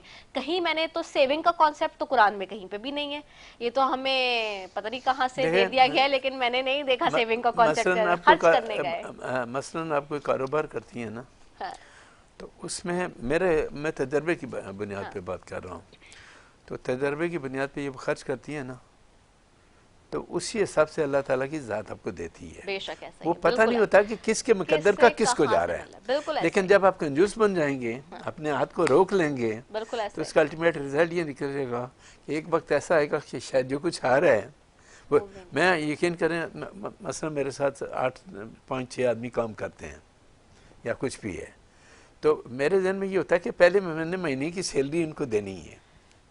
بالکل ایسا ہی ہے، تو کیونکہ یہ اللہ کہتا ہے نا مزدور کی مزدوری اس کے جو پسینہ ہے، خون پسینہ، وہ خشک ہونے سے پہلے دے دو. بالکل. تو اب جو یہ ہے کہ دیکھیں مثلا زکوٰۃ ہے، بینک کاٹ لیتے ہیں، میں بینک کو زکوٰۃ نہیں کاٹنے ہاں دیتا. وہ تو آپ اگر کہہ دیں تو نہیں کاٹتے نہیں، وہ، میں نہیں کاٹنے دیتا. ہاں میں بھی نہیں. میں پھر اپنی مرضی سے جہاں ہم وہ اپنی نکل کے مرضی سے دیتا دیتے ہیں، ہوں، ایگزیکٹلی اپنی مرضی سے ہمارے دیتا گھر میں ہوں. بھی شروع سے یہ کیونکہ ہوتا ہے. بینک جو ہماری حکومت زکوٰۃ لے رہی ہے کس پہ وہ خرچ کس کر پہ رہی ہے؟ ہے؟ واپس ہم پہ خرچ کر رہی ہمیں ہے کیا نا. پتا کس پہ کر رہی ہے، ہمیں پتہ ہی نہیں ہے نا. بیت المال میں جو پیسہ جا رہا ہے وہ ہے ہمارے پاس، پورا ایک اس کا وہ عشر زکوٰۃ کا ہمارے پاس ڈپارٹمنٹ ہے، لیکن کچھ پتہ نہیں کہ وہ پیسہ جا کہاں رہا ہے، کوئی حساب کتاب نہیں ہے. لیکن اب پرابلم کیا ہے ہاں کہ زکوٰۃ کا حکم تو اللہ نے دیا نا، بے شک ایسا ہے. لیکن ہمارے وہاں ٹیکس کا حکم تو اللہ نے تو نہیں دیا نا. زکوٰۃ بھی دیں، انکم ٹیکس بھی دیں، بجلی کے بل میں بھی ٹیکس دیں، ہر کسی سیل ٹیکس بھی دیں، وہ تو صابن پھر لے تو اس آپ میں بھی جو ٹیکس کما ہے. رہے ہیں وہ جائے گا کہاں؟ ہاں اور جب آپ سال کا ریٹرن بھرتے ہیں، صحیح اگر آپ نے غلط کام کیا پکڑا لگ گیا کہ صحیح. تم نے ٹیکس پورا نہیں دیا، صحیح. تو اس کی وجہ سے پورا جو سوسائٹی جو ہے نا وہ کرپشن کی طرف جا رہی ہے، بہتری کی طرف نہیں جا رہی ہے. بالکل ایسا ہے، تو بالکل اللہ ایسا تعالیٰ ہماری ذات پہ رحم کرے، اور میں مسلمانوں کے لیے دعا کرتا ہوں. لیکن میں یہ کہتا ہوں، دونوں ہمارے نوجوان علم دین ہیں، میں ایک ضرور یہ کہتا ہوں کہ میں نے ایک دن ریجنٹ پلازا میں ایک بڑا فنکشن تھا علماء کرام کا، تو میری باری پہلے آئی، تو میں نے کہا مجھے سمپل یہ بتا دیں، اللہ ایک، قرآن ایک، میرا آخری نبی ایک. تو یہ جو آپ ہم مختلف گروپوں میں تقسیم ہیں، یہ دیوبندی ہے، یہ اہل حدیث ہے، میں نے کہا آپ علماء کرام یہ تفریق آپ نے کیوں کی ہوئی، اس تفریق کو ختم کیوں نہیں کرتے؟ بعض صاحب مولانا نے میری بات کو ڈس لائک کیا، لیکن میں اپنے مزاج کے اب وہ مطابق تو میں نے دیکھیں نا، ابھی ہم نشانیوں کی باتیں کر رہے ہیں نا، آج ہم قرب قیامت کی نشانیوں اور اس پہ بات کر رہے ہیں، تو اس میں ہے نا کہ قیامت کے نزدیک 72 فرقے ہوں گے مسلمانوں کے. آج میں نے اپنے انٹرو میں اسی پہ پوری بات کی ہے، یہ جو بھی آپ بات کر رہے ہیں نا، پوری انٹرو میں ابتدائیہ میں اسی پہ بات کی کہ یہ جو اس وقت یہودی اور صہیونی سارے اپنی تیاریوں میں لگے ہوئے، اور ہمارے یہاں فرقے بٹے جا رہے ہیں، بٹے جا رہے ہیں، بٹے جا رہے ہیں. اور ہر آدمی اپنے حساب سے تبلیغ کرتا ہے، اپنے حساب سے. یہ تو بالکل ایسے میں اس کی مثال اس طرح دیتا ہوں کہ قانون تو ہے نا، لیکن جب ہم کورٹ میں جاتے ہیں تو ہم جو آرگومنٹ کرتے ہیں ڈیفرنٹ وے میں معاملات کو گھماتے ہیں نا. تو علماء دین بھی آپ یہ بتاتے ہیں with great respect to my two brothers, Tahir ul-Qadri صاحب زمان پارک کے متعلق رٹ رونا اور خون، جس دن سے حکومت آئی ایک نئی پولیٹیکل، وہ بھی ختم ہو گئی. طاہر القادری صاحب کو کہیں دیکھا ہے آپ نے؟ وہ اربپتی بندہ ہے، دنیا میں بیٹھا ہوا آرام کر رہا ہے. تو میں یہ کہتا ہوں کہ مذہب کے اندر جو تفریق کا سلسلہ ہے نا، میں علماء کرام سے اسپیشلی اور آج آپ کے اس پروگرام کے حوالے سے بھی کہتا ہوں کہ سب کچھ کریں. آپ عام آدمی کو پہلے ان چیزوں پہ لے جائیں جو فرض ہیں، اور وہ فرض کو پہچان لیں کہ ہمارے پہ کیا چیز فرض ہے. زکوٰۃ کس پہ فرض ہے؟ نماز، میرا کہنا یہ ہے کہ جو فرض نماز ہے، میں نے سعودی عرب میں دیکھا ہے کہ عربی جو جاتے ہیں وہ فرض پڑھتے ہیں، چلتے چلتے فرض پڑھے، 2 آدمی بھی ہے تو ایک آگے کھڑا ہو جاتا ہے، ایک پیچھے کھڑا ہو جاتا ہے، جماعت کرا کے نکل جاتے ہیں وہ. تو میں یہ کہتا ہوں کہ اللہ تعالیٰ اتنی بھی ایمان دے دے نا کہ جو فرض چیزیں ہم ان کو بھی پورا کر لیں، تو میں سمجھتا ہوں کہ بہت بڑی عبادت ہے. باقی اللہ تعالیٰ نے ایک سسٹم بنایا دنیا کا، اس سسٹم کے مطابق ہم نے چلنا ہی چلنا ہے. صحیح، بہت خوبصورت بات ہے یاسین صاحب، آپ نے ٹرانسمیشن کے حوالے سے کے اعتبار سے مطلب کی. اچھا ناظرین، میں قیامت کی نشانی کی بات کر رہی تھی، تو علماء کی طرف سے بتائی گئی ان پوری ہو جانے والی نشانیوں میں ایک نشانی اور بہت بڑی کورونا وائرس کی وبا کے حوالے سے بھی کہی جاتی ہے، جو کہ حالیہ دنوں میں پوری دنیا میں پھیلی. ٹیکنالوجی کا عروج، ایلن مسک کا اسپیس ایکس مشن کے تحت انسان کو کامیابی سے خلا میں پہنچانا، اور بھی دیگر اس میں شامل ہیں. اسی اعتبار سے سعودی عرب اور ایران کے علماء نے کورونا وائرس کے متعلق خبردار کرتے ہوئے کہا کہا کہ یہ قیامت کی نشانیوں میں سے ایک ہے۔ صحیح بخاری اور صحیح مسلم کی احادیث کا حوالہ دیتے ہوئے ان علماء کا کہنا ہے کہ قیامت کی نشانیوں میں یہ بھی ایک قیامت سے قبل ایک بہت بڑی وبا پھیلے گی اور پوری دنیا کو اپنے لپیٹ میں لے لے گی، اور ممکنہ طور پہ وہ کرونا وائرس جیسی بیماری ہو سکتی ہے۔ اسی طرح حدیث نبی صلی اللہ علیہ وسلم کے مطابق علامات قیامت یہ ہیں۔ حذیفہ بن سید سے غفاری بیان کرتے ہیں کہ نبی کریم صلی اللہ علیہ وسلم ہماری طرف متوجہ ہوئے، ہم اس وقت مذاکرہ کر رہے تھے، آپ نے پوچھا تم کس چیز کا ذکر کر رہے ہو؟ صحابہ نے کہا ہم قیامت کا ذکر کر رہے ہیں۔ آپ نے فرمایا قیامت اس وقت تک قائم نہیں ہوگی جب تک تم 10 علامتیں نہ دیکھ لو، جن میں دجال کا آنا، سورج کا مغرب سے طلوع ہونا، عیسیٰ بن مریم علیہ السلام کا نزول، یاجوج ماجوج آئیں گے، 3 بار زمین کا دھسنا، مشرق میں دھسنا، مغرب میں دھسنا، جزیرۃ العرب میں دھسنا، اور اس کی آخری علامت آگ ہوگی جو کہ ابھی جیسے مفتی صاحب بتا رہے تھے جو یمن سے اٹھے گی اور لوگوں کو ہانکتی ہوئی محشر کی طرف لے جائے گی۔ حضور اکرم صلی اللہ علیہ وآلہ وسلم نے فرمایا لوگوں قیامت سے پہلے ایک رمضان ایسا آئے گا جس میں ایک ایسی شدید آواز آئے گی اور دنیا میں کوئی نہیں جان سکے گا کہ وہ آواز کہاں سے آئی ہے۔ آپ صلی اللہ علیہ وآلہ وسلم نے فرمایا اگر رمضان میں ایسی آواز سنائی دے جس کا کوئی کھوج نہ لگایا جا سکے تو پھر 1 سال کا رزق اپنے گھر میں سمیٹ کر رکھ لینا، کیونکہ اس کے بعد آفتیں آنے لگیں گی۔ حضرت جابر رضی اللہ عنہ فرماتے ہیں کہ میں نے رسول اکرم صلی اللہ علیہ وآلہ وسلم کو یہ فرماتے ہوئے سنا ہے کہ میری امت میں ایک جماعت یوم قیامت تک سربلندی کے ساتھ حق کے لیے برسر پیکار رہے گی۔ اس سے معلوم ہوتا ہے کہ مومنین کی ایک ایسی جماعت ہے جو یوم قیامت تک زندہ رہے گی اور وہی جنگ لڑتی رہے گی دین اسلام کے حق کے لیے۔ اسی طرح سے ایران کے عالم علی رضا بنا حیان نے حتمی طور پر کہا ہے کہ بڑی وبا امام مہدی کی ظہور سے پہلی آئے گی، یعنی کہ جو ابھی ہم نے دیکھی۔ چنانچہ اگر کورونا وائرسی وبا ہوئی تو امام مہدی کا ظہور قریب تر ہو چکا ہے۔ اس سے کہا جاتا ہے جس کے کچھ عرصے بعد قیامت برپا ہو جائے گی۔ علماء کرام قرب قیامت کی ایک نشانی یہ بھی بتاتے ہیں کہ قیامت سے قبل ایک ایسا زمانہ آئے گا جس کا وقت بہت تیزی سے گزرے گا۔ چنانچہ علماء کا کہنا ہے کہ یہ نشانی بھی پوری ہو چکی ہے۔ انٹرنیٹ اور سوشل میڈیا آنے کے بعد سے دنیا اس قدر باہم مربوط اور منسلک ہو گئی ہے کہ کسی کو وقت کا احساس نہیں رہتا اور ایسا لگتا ہے کہ وقت پر لگا کر اڑ رہا ہے۔ اس نشانی کے متعلق حدیث پر بھی اپنی رائے دیتے ہوئے عالم دین شیخ ابن باز نے کہہ رکھا ہے کہ ایک وقت تک کہ خط ڈاک کے ذریعے بھیجے جاتے تھے، دوسرے شخص تک پہنچنے میں ہفتے اور مہینے لگتے تھے۔ اس سے پہلے مواصلات کے ذرائع اس سے بھی سست تھے، لیکن آج ان آن واحد یعنی کہ پیغامات ایک دوسرے سے دوسرے کونے تک آن لائن پہنچ رہے ہیں۔ چنانچہ اس حدیث کی روشنی میں دیکھا جائے تو یہ نشانی بھی پوری ہو چکی ہے۔ آج ٹیکنالوجی کے اس دور میں وقت اپنی اہمیت کھو چکا ہے، اور صحیح بخاری کی ایک حدیث کے مطابق قرب قیامت کی نشانی یہ بھی ہے کہ اقتدار غلط لوگوں کے ہاتھوں میں دے دیا جائے گا۔ علماء کرام اس نشانی کے متعلق کہتے ہیں کہ آج دنیا بھر کے ممالک کے حکمرانوں کی طرف دیکھیں تو صاف پتہ چلتا ہے کہ یہ نشانی بھی پوری ہو چکی ہے۔ صحیح بخاری میں ہی ایک اور نشانی بتائی گئی کہ قیامت سے قبل لوگ بلند ترین عمارتیں بنانے میں ایک دوسرے پر سبقت لے جانے کی کوشش کریں گے، اور آج ہم دیکھتے ہیں کہ وہی دور شروع ہو چکا ہے۔ دنیا بھر میں بلند و بالا عمارتیں کھڑی ہو چکی ہیں، اور جس ملک میں سب سے بلند ترین عمارت موجود ہے وہاں کے حکمران اور شہریوں سے فخر کا سبب گردانتے ہیں۔ ان جیسی دیگر کئی نشانیوں کے متعلق بھی علماء کا کہنا ہے کہ وہ پوری ہو چکی ہے اور اب امام مہدی کا ظہور اور قیامت قریب ہے۔ تو مزید علماء کرام کی طرف ہی جاؤں گی اور ان سے ہی جانوں گی۔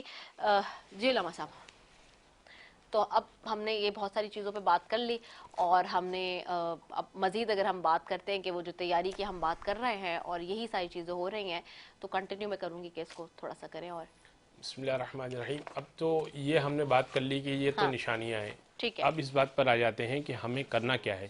صحیح، کچھ اس بارے میں بھی ہم بات کر لیتے ہیں نا کہ ہمیں کیا کرنا ہے۔ صحیح ہے، دیکھیں، جب یہ نشانیاں اگر لگ رہا ہے کہ 60%، 50% پوری ہو چکی ہیں، اور اب ہمیں یہ لگ رہا ہے کہ قیامت قریب ہے اور ہم اس دور میں داخل ہو گئے ہیں کہ جب قیامت قریب آ گئی ہے، تو اب ہمیں کیا کرنا ہے؟ جیسا کہ یاسین صاحب نے بھی کہا اور بہت ہی اچھی بات کہی، اور میں اس بات کو انڈوز کروں گا اور میں ان سے بالکل کوئی دو رائے نہیں رکھتا کہ اگر ہم مسلمانوں کو یہی سکھا دیں کہ یعنی یہ بتانے کے بجائے کہ یہاں تفریق ہے، فرق ہے، یہ بتا دیں کہ بھائی تم نماز پڑھ لو، تم روزہ رکھ لو، تم زکوٰۃ دے دو، تمہارے پاس مال جمع ہو چکا، حج کر کے آ جاؤ، اگر یہ واجبات اور فرائض کی ادائیگی ہی سمجھا دیں اور ہر مسلمان فقط و فقط فرائض کی ادائیگی شروع کر دے، یعنی جو اپنے اوپر فرائض ہیں، جو واجبات اپنے اوپر ہیں وہ شروع کر دے تو ایک اچھا مسلمان بن جائے گا. بہت سارا برڈن تو اس کے اوپر سے ویسے ہی اتر جائے گا, اور بہت اچھا مسلمان بننے کے بعد وہ بہت زیادہ پریپیئر ہو جائے گا قیامت کے لیے اور امام مہدی کے لیے, کیونکہ امام مہدی کے لشکر میں آسانی سے داخل ہو نہیں سکیں گے جب تک کہ اچھی کوالٹیز نہیں ہوں گی. لیکن دو لشکر بالکل سامنے کی بات ہے, ایک لشکر ہوگا دجال کا, ایک لشکر ہوگا امام مہدی کا. اگر امام مہدی قبول نہیں کریں گے تو پھر دجال کا لشکر آپ کو ایزیلی قبول کر لے گا. دجال کے لشکر کی خصوصیت یہ ہوگی کہ گانا بجانے والی عورتیں ہوں گی, دجال کے لشکر کی خصوصیت یہ ہوگی کہ ناچنے والی عورتیں ہوں گی, دجال کی لشکر کی خصوصیت یہ ہوگی کہ حرام کھانے والے مرد ہوں گے, دجال کے لشکر کی خصوصیت یہ ہوگی کہ سور اور شراب اور اس طرح کی چیزیں ہوں گی. تو اس طرح کے لوگ بے عمل لوگ ہی ہو سکتے ہیں. تو بے عمل لوگوں کا حصہ پھر دجال, یعنی وہ مسلمان جو بے عمل ہوں گے, چونکہ توبہ کا دروازہ بند ہو جائے گا. جب توبہ کا دروازہ بند ہو جائے گا تو امام مہدی کے لشکر میں تو وہ داخل ہو نہیں سکتے. رہ کیا جائے گا, پھر وہ آئیں گے, کیونکہ پھر وہ جنگ ہونی ہے, کیونکہ وہ پھر پاور کی جنگ ہونی ہے, اور اس کے بعد فائنل ڈیسیجن ہونا ہے. ایک کی حکومت آنی ہے, اور ایک کی حکومت آنی ہے اور غلبہ آنا ہے. اس کے بعد پوری حکومت, کیونکہ رسول اکرم کی حدیث ہے کہ فرمایا کہ ایک ایسی حکومت قائم ہونی ہے کہ جیسے دنیا ظلم و جور سے بھر جائے گی, ایسے عدل و انصاف سے بھرنی ہے. ایک وقت تو ایسا آنا ہے نا کہ جب پوری دنیا عدل و انصاف سے بھرے گی, کیونکہ اب تک ایسا ایک بار بھی نہیں ہوا کہ پروردگار کی مکمل طریقے سے ایک ایک چپے میں حکومت اور ہر شخص پروردگار کا نام لے ہوا ہو. تو وہ امام مہدی کے تھرو پروردگار نے کروانا ہے. وہ جب امام مہدی کے تھرو کروانا ہے تو ایک فائنل جنگ ہونی ہے. اس فائنل جنگ کے لیے ہمیں پریپیئر ہونا ہے. پریپیئر ہونے کے لیے ہم بیسک معاملات میں بھی اگر لڑ رہے ہیں کہ رفع یدین کرنا ہے یا نہیں کرنا, ہاتھ چھوڑ کے نماز پڑھنی ہے یا ہاتھ باندھ کے نماز پڑھنی ہے, یہ چھوڑ دیجئے معاملات. بھائی نماز شروع کر دیں, آپ نماز شروع کرتے ہیں جیسے آپ کو سمجھ, نماز تو پڑھیں. نماز جمع کر کے پڑھنی ہے یا الگ الگ پڑھنی ہے, سجدگاہ رکھنی ہے یا بغیر سجدگاہ کے نماز پڑھنی ہے, یا اول وقت میں پڑھنی ہے یا تاخیر سے پڑھنی ہے, یہ ساری بات کی باتیں. آپ نماز پڑھنا شروع کر دیجئے, آپ حج کرنا شروع کر دیجئے, آپ زکوٰۃ نکالنا شروع کر دیجئے, آپ نیک کام کرنا شروع کر دیجئے. پریپیئر ہو جائیے امام مہدی کے لشکر کے لیے. دوسری چیز یہ کہ اگر آپ یہ نہیں کریں گے تو اپنی ذات کا تو نقصان کریں گے ہی کریں گے.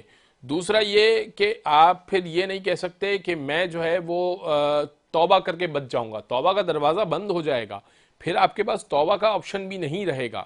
یعنی پھر وہ ایک پروردگار کی رحمت کا جو عنصر ہے کہ پروردگار جیسے ہی ظہور ہو جائے گا یا جیسے ہی وہ سلسلہ شروع ہو جائے گا, اب وہ ڈیسیجن میکنگ ہو گئی ہے. اب آپ نے اپنے آپ کو اوکے کر دیا ہے کہ ہاں میں کس کیٹیگری میں ہوں. اب آپ کہیں کہ اب تو میرے حق جب سامنے دکھ جاتا ہے نا, اس کے بعد اب آپ فیصلہ نہیں کر سکتے.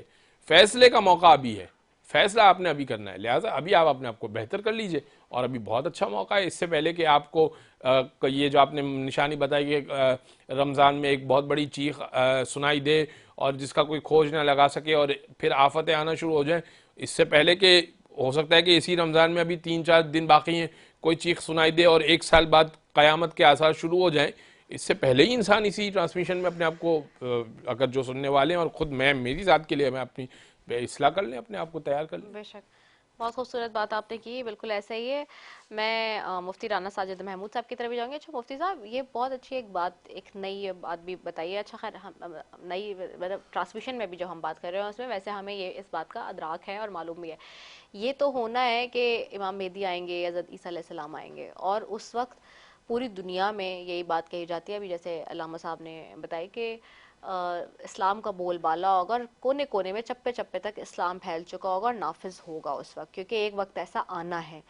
اچھا, لیکن ایک نشانی ہم یہ سنتے ہیں کہ قیامت کی جو آخری نشانیوں میں, جیسے ابھی وہ ہمیں تو خیر پہلے سے پتہ ہے, ہمارے تو قرآن میں لکھا ہے, لیکن ابھی وہ سم کارٹون کی بہت زیادہ بات چلتی ہے. میں اس لیے اس وقت عصر حاضر کی چیزوں کو بھی ریلیٹ کر رہی ہوں, کیونکہ لوگوں کو تھا کہ تھوڑا ہماری باتوں میں دلچسپی رہے اور ان کی اس سے کنیکٹیوٹی رہے. تو وہ اس میں اس دکھا رہے تھے کہ آخری دور میں تو بالکل ایسا ہوگا کہ کوئی مذہب کا نام لینے والا نہیں ہوگا. یہ ہم سنتے ہیں کہ اسلام بالکل ختم ہو جائے گا, اپنے اینڈ پر ہوگا, اور پھر اس کے بعد جو آخری میں جو لوگ بچے ہوں گے, ہاں ان سے پہلے جو مسلمان بچے ہوں گے, اللہ تعالیٰ ان کو اٹھا لیں گے.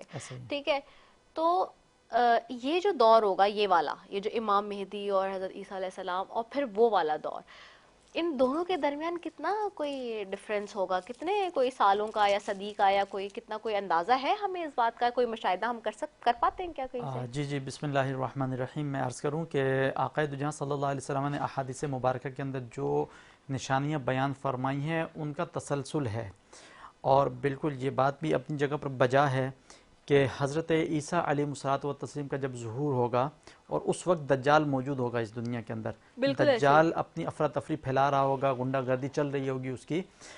حضرت عیسیٰ علیہ السلام جب تشریف لے کر آئیں گے تو دجال کا پیچھا کریں گے، دجال حضرت عیسیٰ علیہ السلام کو دیکھ کر بھاگے گا، آپ اس کے پیچھا کر کے اس کو خنجر ماریں گے، وہ مر جائے گا وہاں پر. ہاں بالکل ایسے. اس کے فوراً بعد یاجوج ماجوج اور یاجوج ماجوج کا جو ذکر ہے قرآن پاک میں، وہ قوم آئے گی. حضرت عیسیٰ علیہ السلام اللہ تعالیٰ سے دعا کریں گے، ان کے گردن میں کیڑے پڑیں گے، وہ مر جائیں گے سارے کے سارے. یہ انتہائی اختصار کے ساتھ بتا رہا ہوں، یہ ٹائم ٹیکنگ ہے ساری چیزیں. ہاں بالکل ایسے. وہ جب مر جائیں گے تو اتنا تعفن اور اتنی بدبو پوری روئے زمین کے اوپر پھیل چکی ہوگی. اللہ تعالیٰ سے پھر دعا کریں گے باری تعالیٰ کرم فرما مسلمانوں کے اوپر. آسمان سے پرندے آئیں گے، ان کی لاشوں کو اٹھا اٹھا کے جہاں اللہ چاہے گا وہاں لے جائیں گے ان کو. اوکے. آسمان سے بارش برسے گی، پوری زمین دھل کے پاک اور صاف ہو جائے گی. اس کے بعد یہ سب ہونا ہے ابھی دنیا میں، یہ حقیقت کی بات ہوئی ہے، کوئی کہانی نہیں ہے. ایگزیکٹلی بالکل. بسا اوقات ہم سنتے ہیں، ہم سمجھتے شاید پتہ نہیں کس دنیا کی بات ہو رہی ہے، یہ بالکل اسی دنیا کی. اس کے بعد دنیا کے اندر حضرت عیسیٰ علیہ الصلوۃ والتسلیم کی موجودگی کے اندر یہ وہ دور ہوگا کہ جس دور کے اندر بکری اور شیر ایک گھاٹ پر پانی پئیں گے، یعنی عدل و انصاف کا بول بالا ہوگا. اور مال و دولت کے اندر اتنی برکت ہوگی، اتنی برکت کہ ایک انار جو ہے پورے خاندان والوں کو کفایت کرے گا. ایک گائے کا دودھ یا ایک بھینس کا دودھ پورے خاندان والے کو کفایت کرے گا. اتنی برکت ہوگی، اتنی برکت. دیکھیں قیامت کی نشانیاں یہ جو بیان کی ہے نا، اس کے بعد آپ نے کہا کہ وہ دور کہ جس میں ہم سنتے ہیں کہ بھئی غیر مسلم ہوں گے. حضرت عیسیٰ علیہ الصلوۃ والتسلیم اس دنیا میں جب تشریف لے آئیں گے، آپ کی شادی ہوگی، اہل و عیال ہوں گے، سب ہوں گے. اس کے بعد جب اس دنیا فانی سے پردہ فرما چکیں گے تو قیامت قائم ہونے سے 40 برس تک ایک ایسا وقت آئے گا کہ انسانوں کو بچے پیدا ہونا بند ہو جائیں گے. 40 سال قبل 40 سال قبل کوئی بچہ اس دنیا میں پیدا نہیں ہوگا. اب یہ سلسلہ چل نکلا ہے، اب یہاں دنیا ختم ہونے کی طرف جا رہی ہے، کوئی بچہ پیدا نہیں ہوگا. جب قیامت قائم ہونے والی ہوگی، اس وقت جب وقت آ چکا ہوگا، حضرت اسرافیل علیہ السلام جو سور لے کر ہاتھ میں کھڑے ہیں، پھونکنے کے منتظر ہیں کہ اللہ کی طرف سے حکم ہو تو میں پھونکوں. اس وقت تمام لوگ جتنے بھی ہوں گے 40 سال سے کم عمر کا کوئی نہیں ہوگا. غیر مسلم جتنے ہوں گے وہ بھی موجود ہوں گے، مسلم جو ہوں گے وہ بھی موجود ہوں گے. ظاہر سی بات ہے یہ جب مسلمان ہوں گے اس کے بعد آگے چل کے کچھ گمراہ بھی ہو جائیں گے. اس وقت اللہ تعالیٰ کی طرف سے ہوا کو حکم ہوگا، ایک ایسی خوشبودار ہوا چلے گی جو مسلمانوں کے بغلوں کے نیچے سے گزرے گی، اور اس کو سونگھ کر مسلمان لوگوں کو موت آ جائے گی، وہ انتقال کر جائیں گے، وہ اس دنیا فانی سے کوچ کر جائیں گے. اب رہ جائیں گے اس میں صرف اور صرف کافر لوگ. اچھا، دنیا اپنے معاملات کے حساب سے چل رہی ہے. صبح ہوگی، ہر بندہ اپنے کام کاج میں مصروف ہوگا، کوئی کھیتی باڑی کر رہا ہوگا، کوئی ہل چلا رہا ہوگا، کوئی دفتر کا کام کر رہا ہوگا، کوئی کچھ کر رہا ہوگا. یہ کام جیسے شروع ہوں گے، اچانک ایک باریک سی چیخ کی آواز آنا شروع ہوگی. حدیث مبارکہ میں ذکر ہے، قرآن پاک میں ذکر ہے، وہ ایسی آہستہ آہستہ چیخ کی آواز ہوگی کہ آہستہ آہستہ بلند ہوتی چلی جائے گی. پہلے لوگ اگنور کریں گے اس کو، لیکن وہ جوں آواز بلند ہوتی چلی جائے گی، وہ اس قدر بلند ہو جائے گی لوگ اپنے کانوں کے اندر انگلیاں ٹھونسیں گے اس آواز سے بچنے کے لیے، لیکن نہیں بچ پائیں گے. اور بلند ہوگی، اس آواز کے بلند ہونے سے زمین لرزنے لگ جائے گی، پہاڑ لرزیں گے، یہاں تک کہ انسانوں کے دل لرزیں گے، اور اس آواز کی وجہ سے لوگوں کے دل پھٹنا شروع ہو جائیں گے، اور لوگ وہیں پہ گر کے مرنا شروع ہو جائیں گے. پہاڑ اپنی جگہ سے ہلیں گے اور اس طرح اڑنا شروع ہوں گے جیسے روئی کے گولے اڑتے ہیں. آسمان سے چاند اور ستارے ٹوٹ ٹوٹ کر زمین پر گریں گے، زمین کے اوپر سارا معاملہ تہس نہس ہو جائے گا. یہ قیامت کی نشانی ہے جن کا ذکر اللہ تعالیٰ نے سورہ تکویر کے اندر فرمایا، سورہ زلزال کے اندر فرمایا.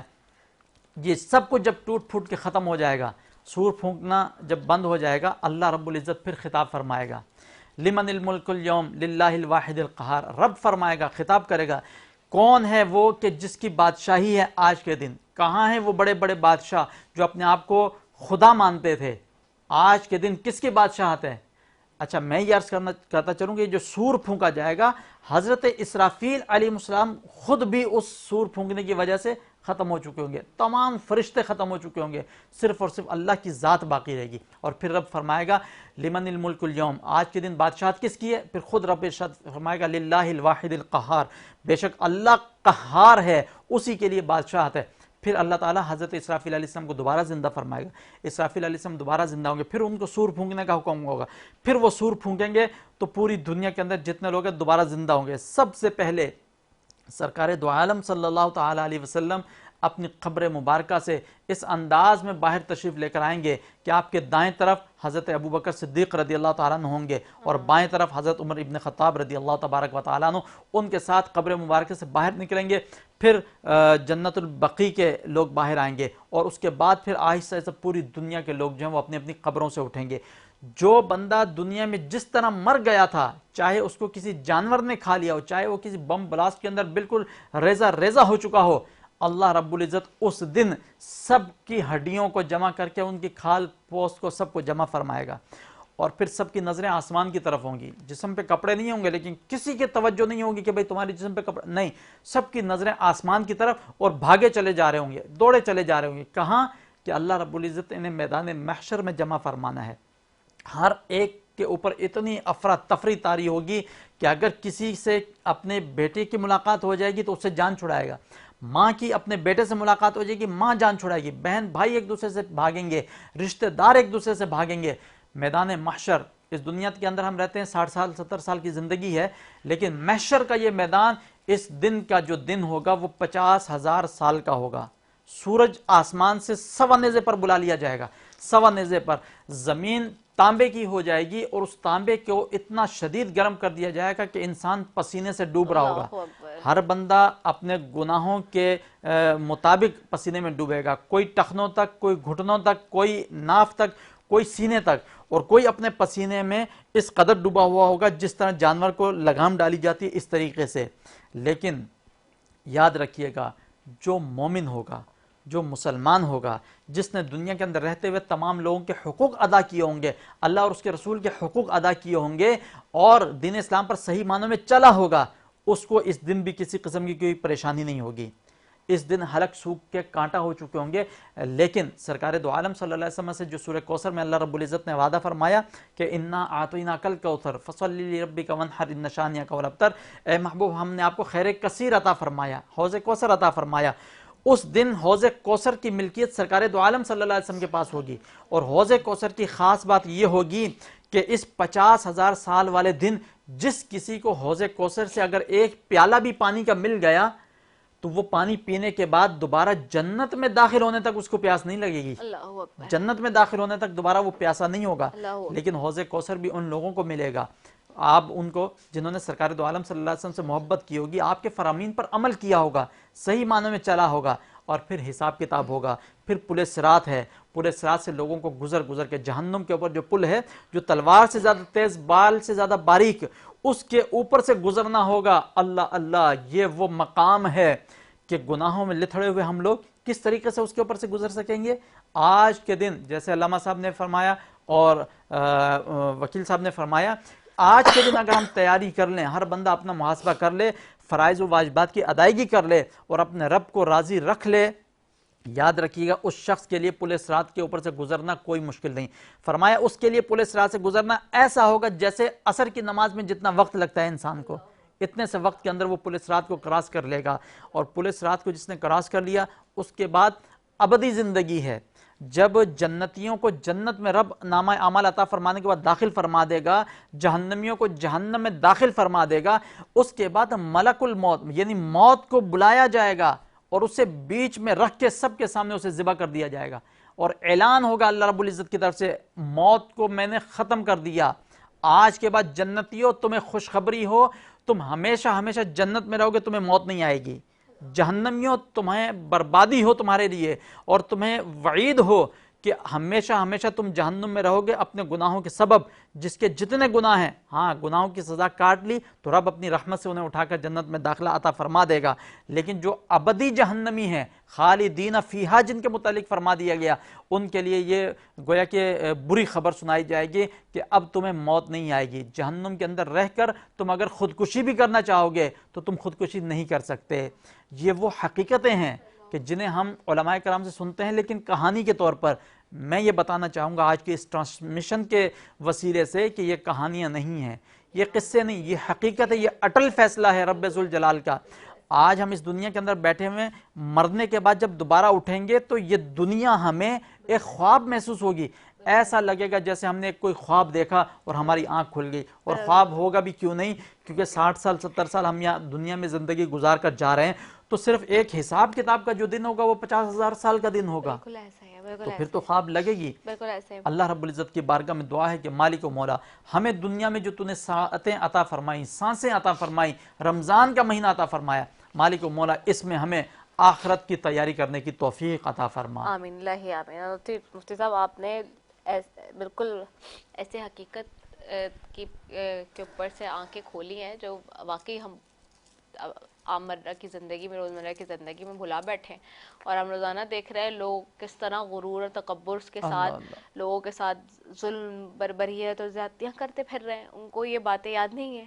اگر یہ بات یاد ہو، یہ موت کا منظر، اگر یہ ہر شخص اگر روزانہ ایک مرتبہ یہ بات سن لے، موت کا منظر پڑھ لے ایک دفعہ، تو میرے خیال سے جو حالات اس وقت ہیں وہ اس سے پیچھے ہٹ جائے گا۔ بلا شبہ کوئی بھی ایسا شخص جو ظالم ہو، جو ظلم کر رہا ہو، جو ناانصافی کر رہا ہو، جو عادل نہ ہو، جو سب کسی کے ساتھ غلط کر رہا ہو، جو کوئی غلط شیطانی دماغ رکھتا ہو، وہ اگر یہ سن لے تو یقینی طور پہ وہ اس سب چیزوں سے پیچھے ہٹ جائے فوراً سے، فوراً اس کے دل کانپے، اس کا دماغ کانپے، اس کی روح کانپے کہ میں کیا کرنے جا رہا ہوں۔ تو آپ نے واقعی ایسی یہ حقیقت پہ مبنی آپ نے بات بتائی ہے جس سے رونگٹے کھڑے ہو جاتے ہیں نا، وہ جیسے کہتے ہیں نا کہ گوز بمپس آنے والی بات۔ اور یقیناً میری دعا یہی ہے کہ اللہ تعالیٰ ہم سب کو جو ہے وہ ہمارے سب کے لیے آسانیاں بھی پیدا کرے، اور ہمیں اس بات کی توفیق دے کہ ہم لوگوں کے لیے آسانیاں پیدا کریں، کیونکہ ہم نے کیا کیا ہے، ہم کیا کرنے لگے ہیں کہ ہم لوگوں کے لیے مشکل پیدا کرنے لگے ہیں۔ ہم کسی کے لیے یہ ہمارے پاس احادیث تھی، ہمارے پاس یہ احکامات تھے کہ پتھر راستے کا پڑا ہے وہ بھی ہٹا دیجئے، کسی کو پانی پلا دیجئے، کسی کو دیکھ کے صرف مسکرا دیجئے تو زندگی بہتر ہو جائے گی۔ لیکن ہم الٹا کیا کرتے ہیں، ہم تو کہتے نہیں یہ پتھر رکھیں گے، الٹا پانی کیوں پلائیں، ہم کسی کی طرف مسکرا کے بھی کیوں دیکھیں، ہم تو غلط طریقے سے بات کریں گے۔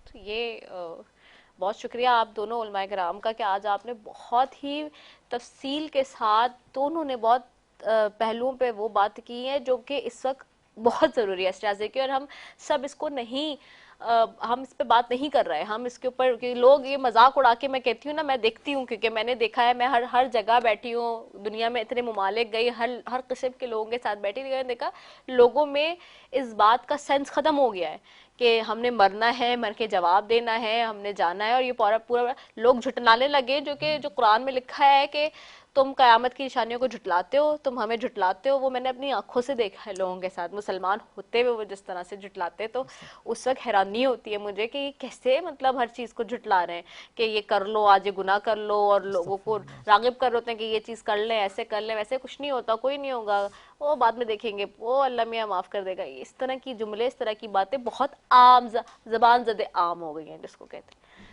تو دعا کی طرف بھی ہم بڑھیں گے، اور مہمان بھی ساتھ موجود ہیں۔ یاسین صاحب کوئی پیغام دینا چاہیں گے آپ آخر میں؟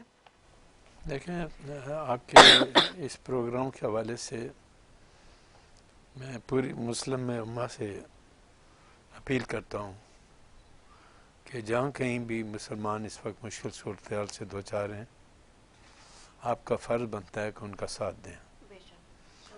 اور یہ جو ایک سلسلہ شروع کیا ہوا ہے کہ آپ کہتے ہیں کہ جی نان مسلم کے ساتھ ہمارا کاروبار بہت زیادہ ہے، تو کہیں اگر ہم کسی جنگ میں شامل ہو جائیں گے تو ہمارا کاروبار بند ہو جائے گا، تو یہ تو دیکھیں کہ اس کاروبار کے قابل کس نے بنایا آپ کو، قابل کس نے بنایا۔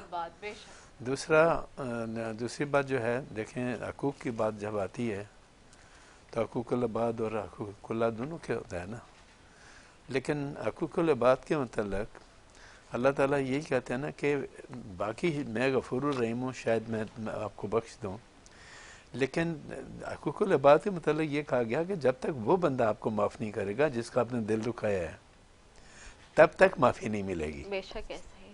کیونکہ آپ نے اپنے پروگرام کے حوالے سے عدل کی بات کی ہے، تو عدل کا نظام بھی اسی لیے ہے کہ دنیا میں آپ لوگوں کو انصاف دیں، اور عدل کا مطلب یہ ہے کہ لوگوں کے حقوق کو پروٹیکٹ بھی کریں، ان کے حقوق پہ ڈاکہ نہ ڈالیں، جو ان کا حق بنتا ہے وہ ان کو دیں، تو تب جا کر بات بنے گی. تو اللہ تعالیٰ سے ہم دعا گو ہیں کہ جہاں کہیں بھی مسلمان ہیں اس وقت جس مشکل صورتحال سے دوچار ہیں، اپنے حبیب کے صدقے اور پاک مقدس کے صدقے اللہ تعالیٰ ہم مسلمانوں پہ رحم کرے، یونٹی دے، اتفاق دے، اور اتفاق کے رائے سے ایک دوسرے کی مدد کریں جو حکم ہے. بسم اللہ الرحمن الرحیم، الحمدللہ رب العالمین والصلاة والسلام علی سید الانبیاء والمرسلین وعلی آلہ واصحابہ اجمعین. یا الہ العالمین، یا رب ذوالجلال، مالک و مولا، ہمارا یہاں آنا بیٹھنا اپنی بارگاہ میں قبول و منظور فرما. تیرے محبوب صلی اللہ علیہ وسلم کا ذکر ہوا، موت کا ذکر، قیامت کی نشانیوں کا ذکر. مالک و مولا جو کمی کوتاہی ہو گئی اپنے حبیب کے صدقے معاف فرما. یا رب ذوالجلال، قیامت کے قائم ہونے سے پہلے ہمیں قیامت کی تیاریاں کرنے کی توفیق عطا فرما.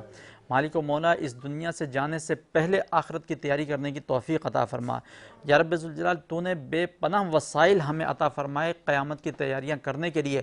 مالک و مولا ان وسائل کو اختیار کر کے تیاری کرنے کی توفیق عطا فرما. ماہ رمضان المبارک کا مقدس مہینہ تو نے ہمیں عطا فرمایا، اس میں بے پناہ برکتیں تو ہمیں عطا فرماتا ہے. مالک و مولا اسے عبادتوں میں گزارنے کی توفیق عطا فرما، اس میں ہمیں اپنے گناہوں کو بخشوانے کی توفیق عطا فرما.